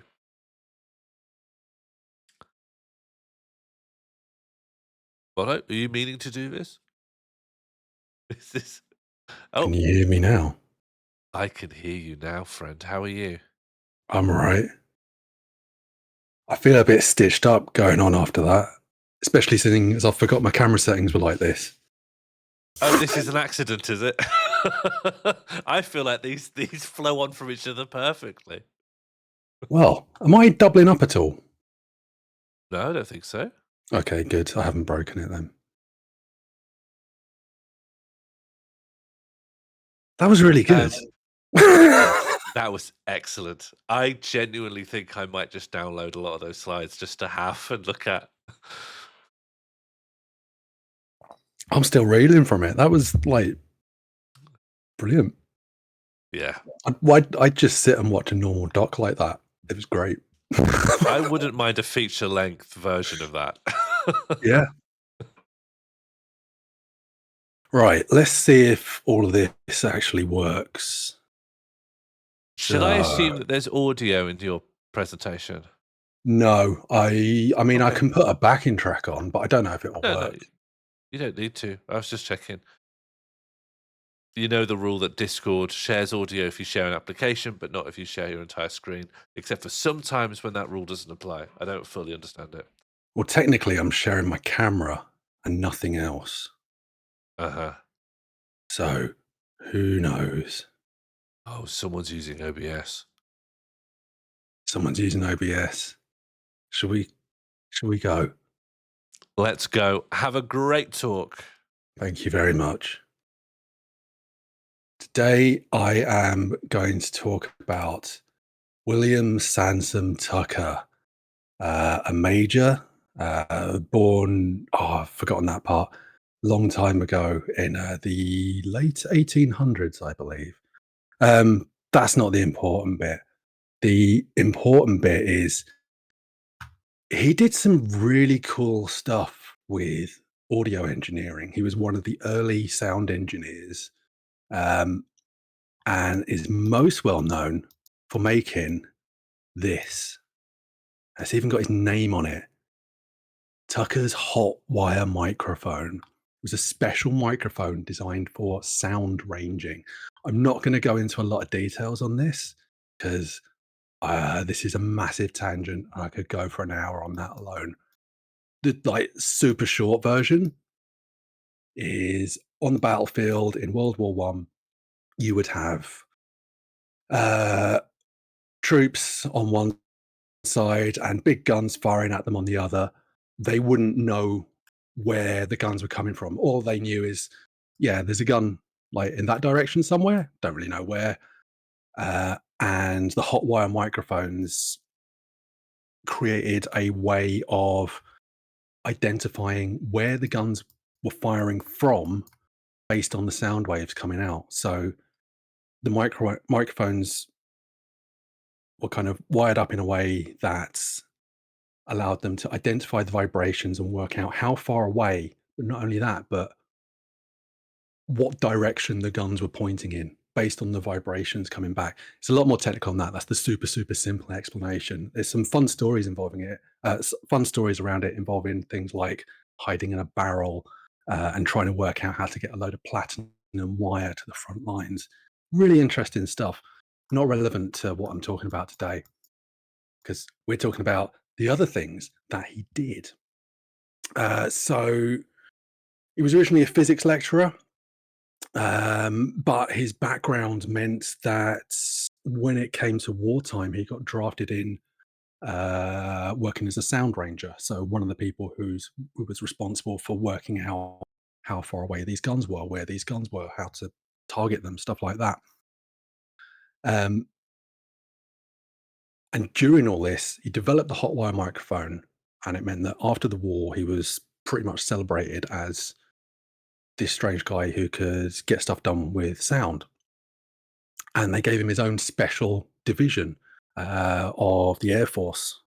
Was it RAF then? I think it was pre-RAF. But either way, he had his own special division on the Air Force, whatever it was called at the time, and became the director of acoustical research, where his specialty on sound mirrors. Sound mirrors had been in operation for quite a while at this point. There'd been various different versions of them. They came in multiple different forms. They were generally mad. They were. These are not things that you would ever expect to work. They are not things that make sense. They're not things that you expect would get funding in any way, shape, or form. And yet, they did. How these worked, pretty much, well, apart from these horn ones, which are just point at something and see if you can hear it, all of the dish tape ones work in the same way as a satellite dish. There would be a sound over here, it would make a noise, and that would bounce off the dish into whatever was listening. That could be a person. So in all of these cases, it's going straight back into someone's ears, whether through tubes. How does that? Yeah, I'm not that familiar with the cone ones, but that seems particularly really like those ones. Really like that. And also, that is the stupidest version. But anyway, he was tasked with doing stuff with sound mirrors. These are all pretty early. These are not really something that they wanted to continue, because realistically, they're a bit stupid. A little place in Joss Bay, on a cliffside, and it was basically his entire specialized experimental division of whatever was the RAF at the time was 2 sheds and a toilet. And he started using the cliffs to make giant sound mirrors. So these mirrors worked functionally the same as these parabolic arc ones up here, but they were big. They were big, they were carved into the rock. In fact, so here's the world. So they'd be listening for planes and stuff coming over from Europe. And Joss Bay is right at the edge of Kent here. In fact, let's go and have a look.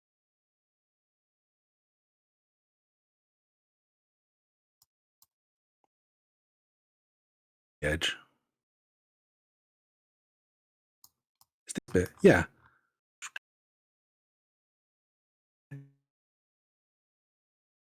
And this is the bay.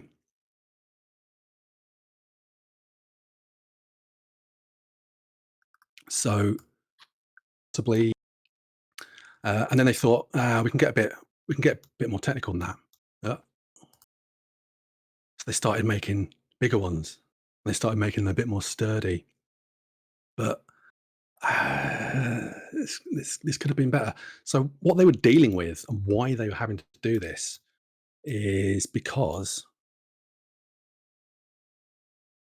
throughout World War One, Zeppelins, bombers were being sent over, and they had very, very common routes. And as you can see, that's the area that they're working in. That's Joss Bay. So they set up there because massive airflow across the channel, and it worked for a bit. And then over the years after the war, the air traffic went down. They weren't able to test these massive mirrors that they built very effectively because there just wasn't any air traffic anymore. So they moved a bit further south, and again they thought, we'll go bigger.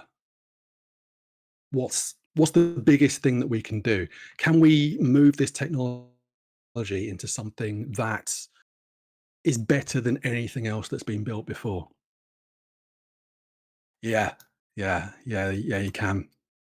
They built a 200-foot concrete wall just outside Dungeness. It was enormous,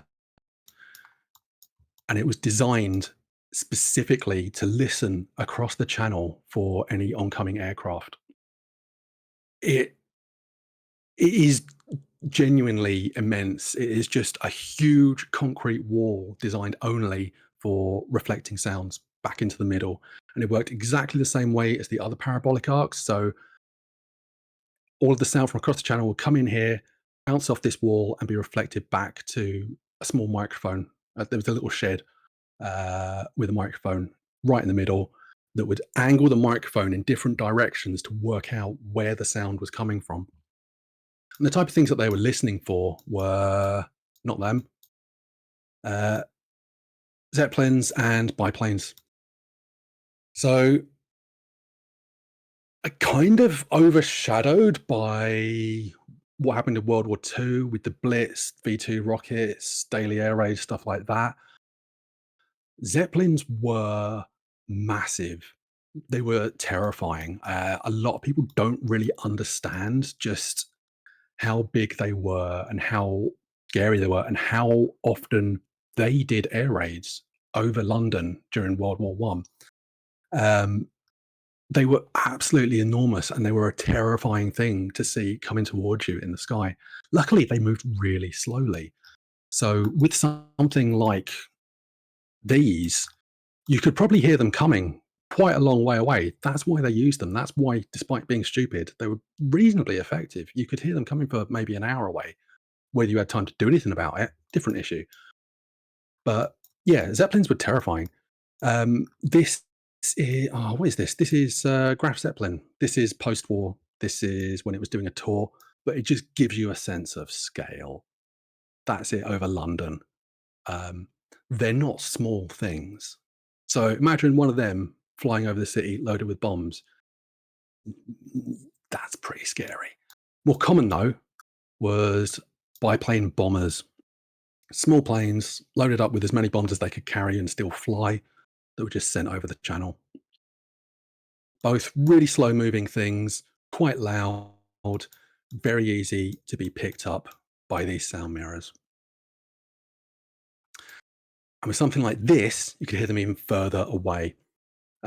So these were the first stage in what would be a full network of mirrors this size that would cover sort of 500 miles worth of the whole southeast UK coastline. So, in fact, this is obviously UK. Looks very familiar. We'll go blue. So that, can I make that bigger? Yeah, get big. So that's Joss Bay over there. And they stretched, or they planned to stretch all the way from, no, not up there. as Great Yarmouth. I think there was the first one about there, all the way down to Bournemouth. So there would be these massive mirrors at intervals across the entire coastline.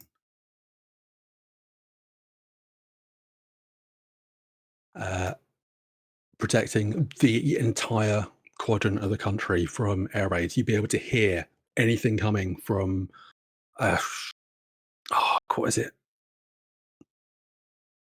About 20 miles away. So at peak efficiency, 20 miles away, you'd be able to get about 40 minutes advance notice of Zeppelins and biplanes coming over the channel. That was huge. One problem they did have is that only one station would hear these. So they actually came up, they came up with a special network. So all along the way, there were comm stations, radio stations that were specifically designed just to communicate with this entire network. And it was all interlinked back to London. So they would have a massive, massive overall view of everything that was going on, everything that could possibly happen that was coming towards them. It was one of the biggest comms networks at the time. There wasn't really much else like that outside of like national broadcast stuff. And even then, that was fairly early days then.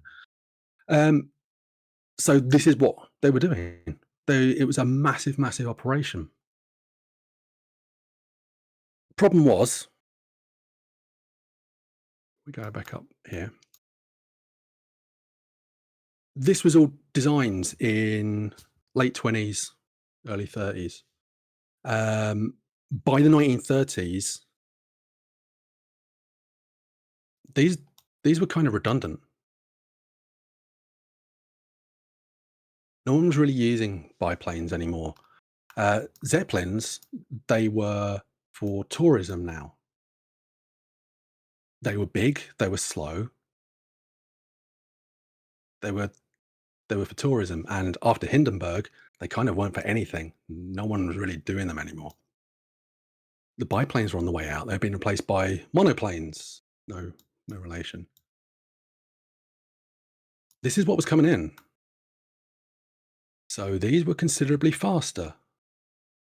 These weren't what the mirrors were trained on. The mirrors were trained to pick up something like this and give you 40 minutes notice. With something like this, you would probably see them before the mirrors had a chance to hear them and pinpoint the location. That was a slight problem. But it didn't really matter because they never really got that chance. In the end, there was the huge 200-foot mirror that was built. There's also two smaller parabolic mirrors. But ultimately, there was something else that came along and caused some issues. Developed largely in secret over the previous several years, and at the same time as these sound mirrors were being built.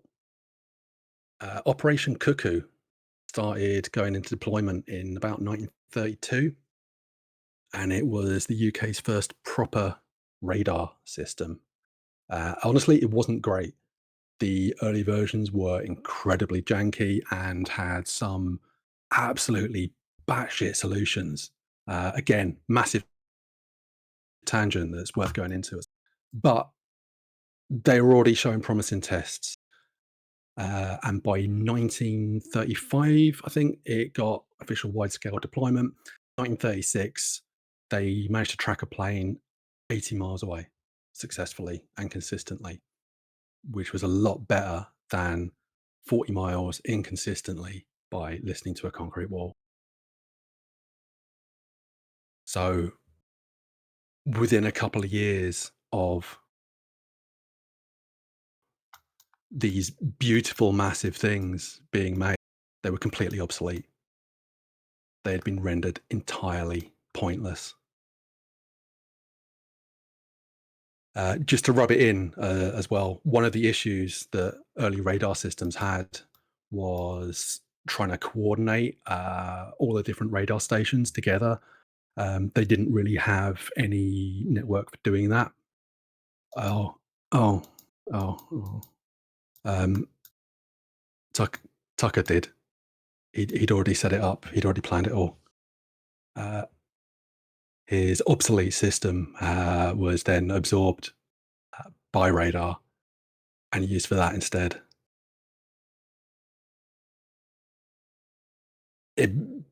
Tucker's plan for the comms network basically became the backbone for why radar worked in the UK.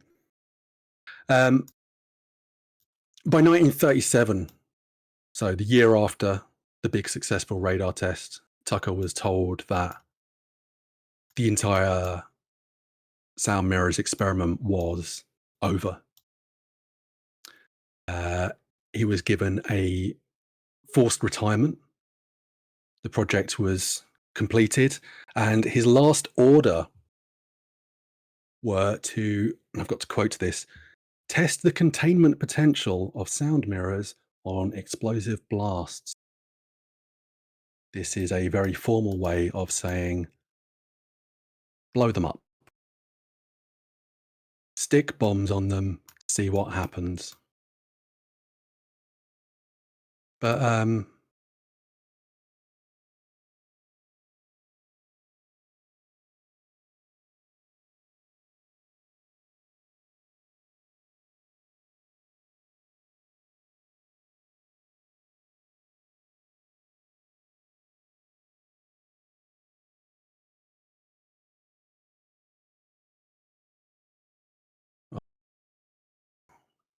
essentially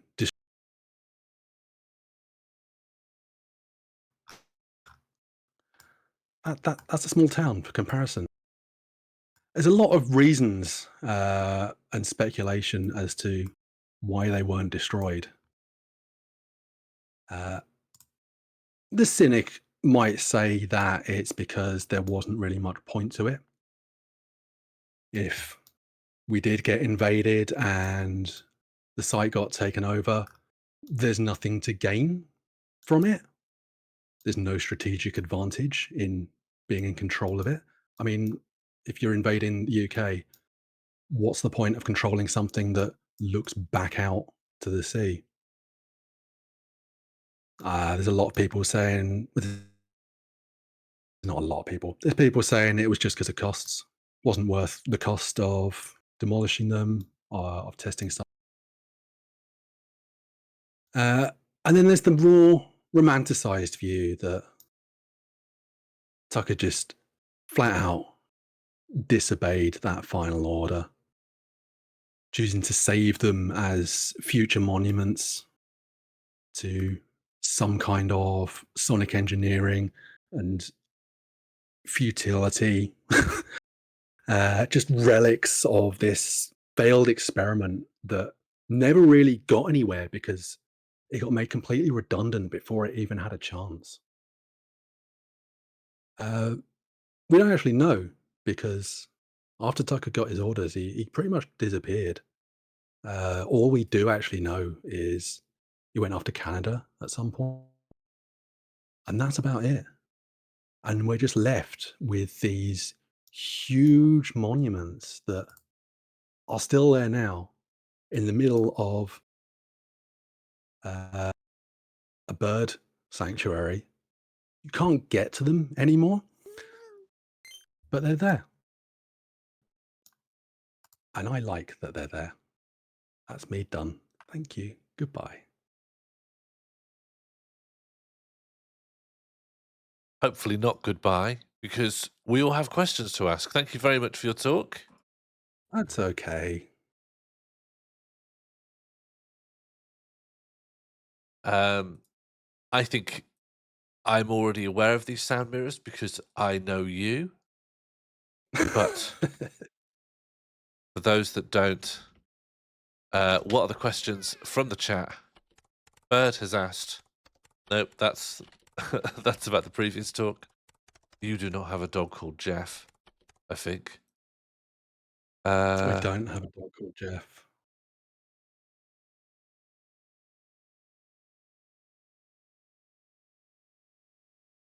I think this should be correct then. Let's do the next one.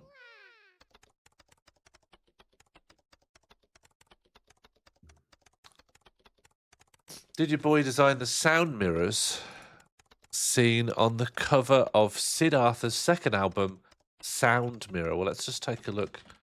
Sound Mirror, Sid Arthur. Oh, probably, right? This is the album cover. I mean, they've appeared on a few album covers, I'm not going to lie.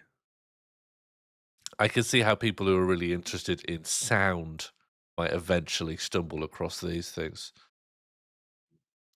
I don't think that's one of the Denge ones. That looks like... I know that one, but I don't think it's Denge. Fair enough. It's not one of the Dover ones either. But yeah, a lot of the ones of that design were all part of the same network. Yeah, they were part of this piece of history that you're talking about. Yeah. Jambud asks, "This is so cool." Care to comment? It is so cool. It's just massive slabs of concrete in the middle of a nature preserve. And they make different noises. Martin asks, "What if you shout at the wall or otherwise make a loud noise? Like, is this the kind of thing that if you shout down it, you injure someone? You have to be careful." No, it works exactly the same way as a satellite does, or any kind of parabolic sound dish. If you've ever been to the Science Museum in London, I don't know if they still do it. They used to have a couple of them set up at either ends of a huge hall, and you could talk to people like on the other side of this massive, massive hall full of people and noise and hear them clearly. But yeah, if you stood in front of one of these and shouted as loud as you can, a plane 20 miles away would be able to. Oh, because it's not just that it would direct the sound to a listener, it also acts like a sound gun going out. Yeah. Has no one ever thought to weaponize them in that way? Don't give people ideas. Okay. It's very difficult going the other way. Okay. Have you heard about the anti-sound gun that people have made? Where you shoot it at someone. It's the one where you shoot it at someone and then they can't hear themselves talk, so it makes it hard for people to talk. It's a stop people talking gun. No, I don't know that. Might not be real. Next question.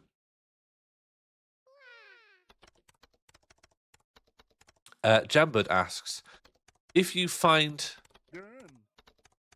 build mirror today, where would you put it and what would you use it for?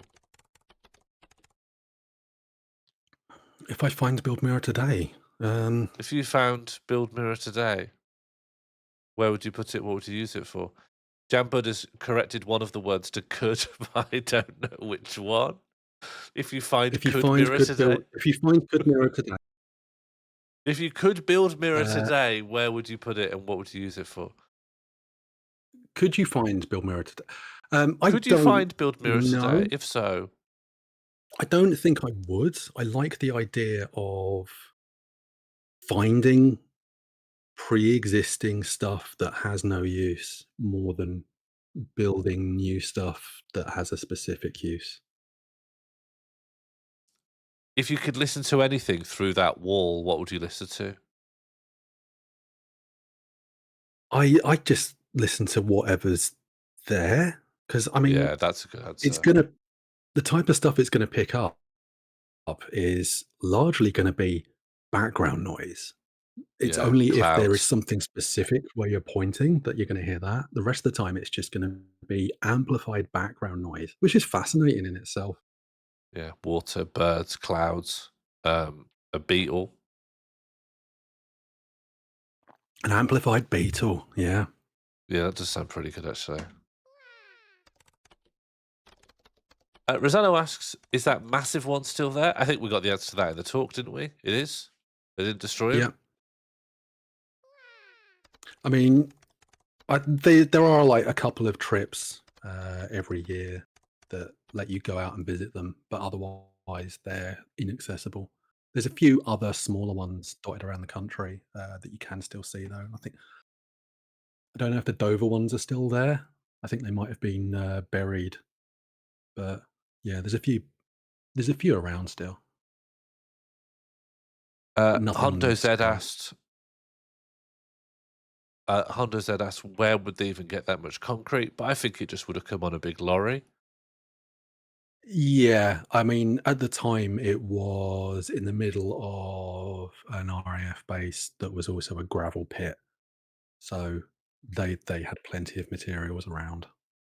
And these days, there's also a Magnox legacy power station there. There is a power station just a bit south, yeah. Because I had to make I wrote the music to a musical based in I remember. Dungeness. Yeah, so I learned all about this stuff. Got nominated for an award for that. Oh. Award-nominated composer. No, was it award-winning? Maybe it was award-winning. Dominic Cummings asks, if Fred again had one of these mad satellite mirrors, what would he do with it? What's your best guess? Who's Fred again?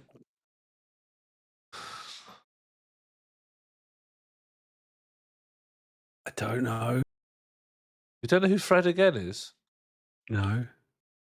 Let me check. Fred again.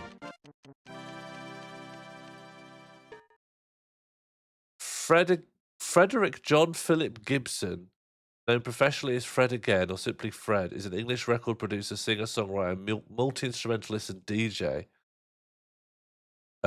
He was in 2024. He was nominated for Best New Artist at the 66th Annual Grammy Awards. Yeah, you know now.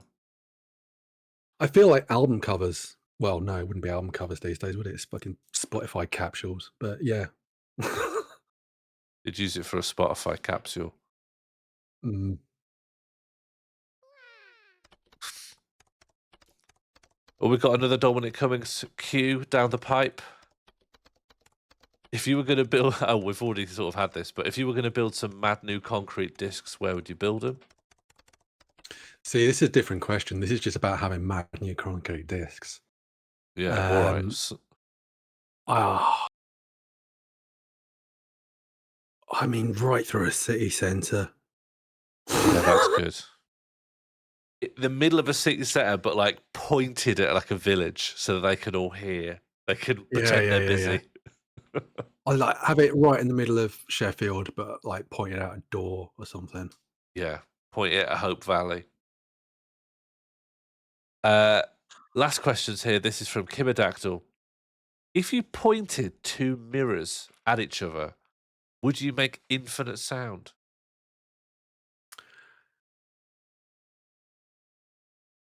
Technically, you would. I think if you like hit like a micrometer specific point, you might create a feedback loop. But generally, no. You might create some really nice delay and reverb effects, though. I think it would be nice to experience listening to a ladybird cough, and it's just getting louder and louder and bouncing back and forth. Do insects cough? I've not heard one, so we need more big concrete discs, don't we?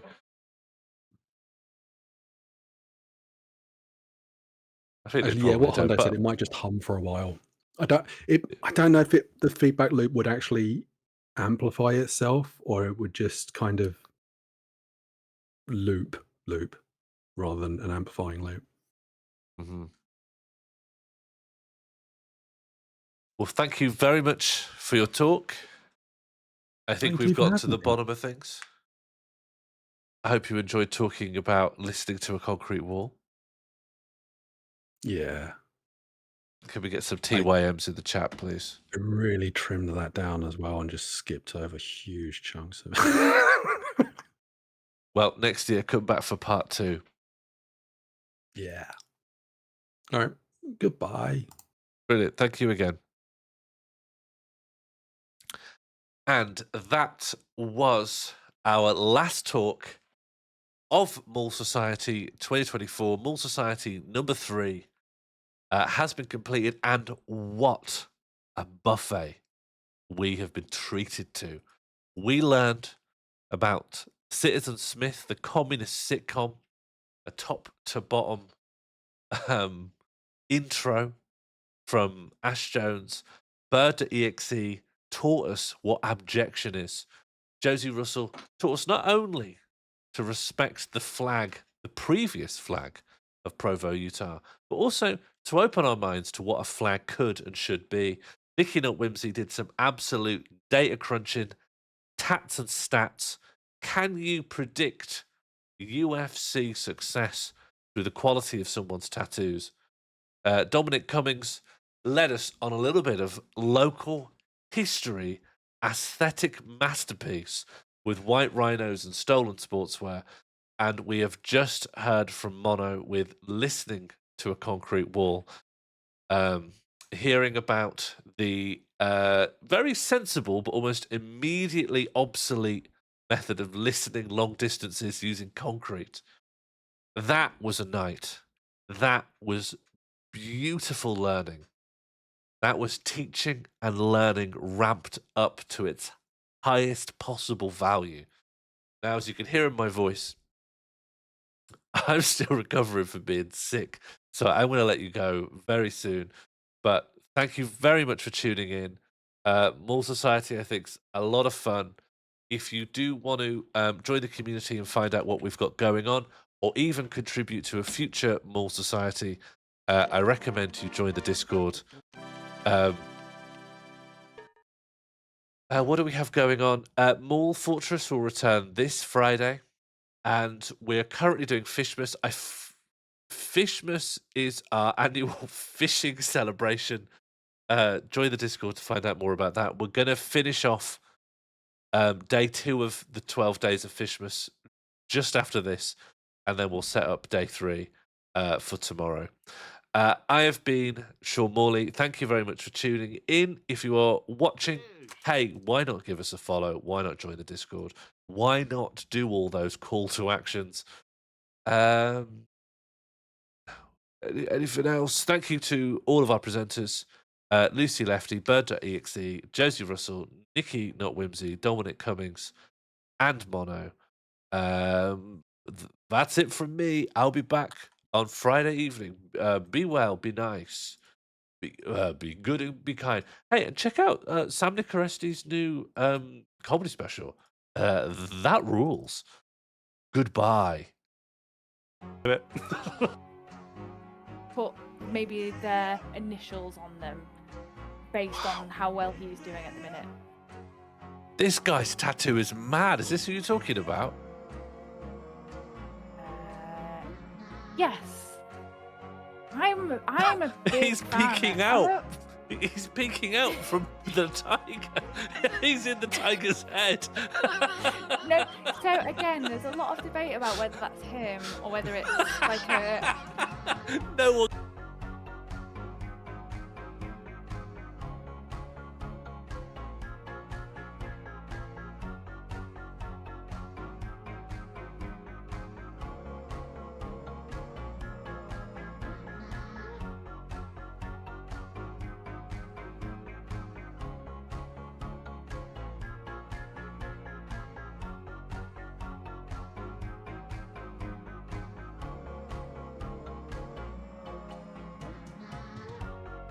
flag for the country in Seychelles.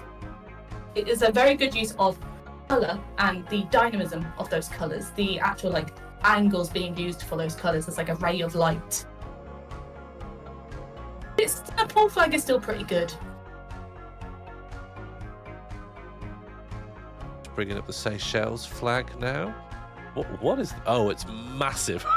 It's just gigantic. She got it on the pole. There we go.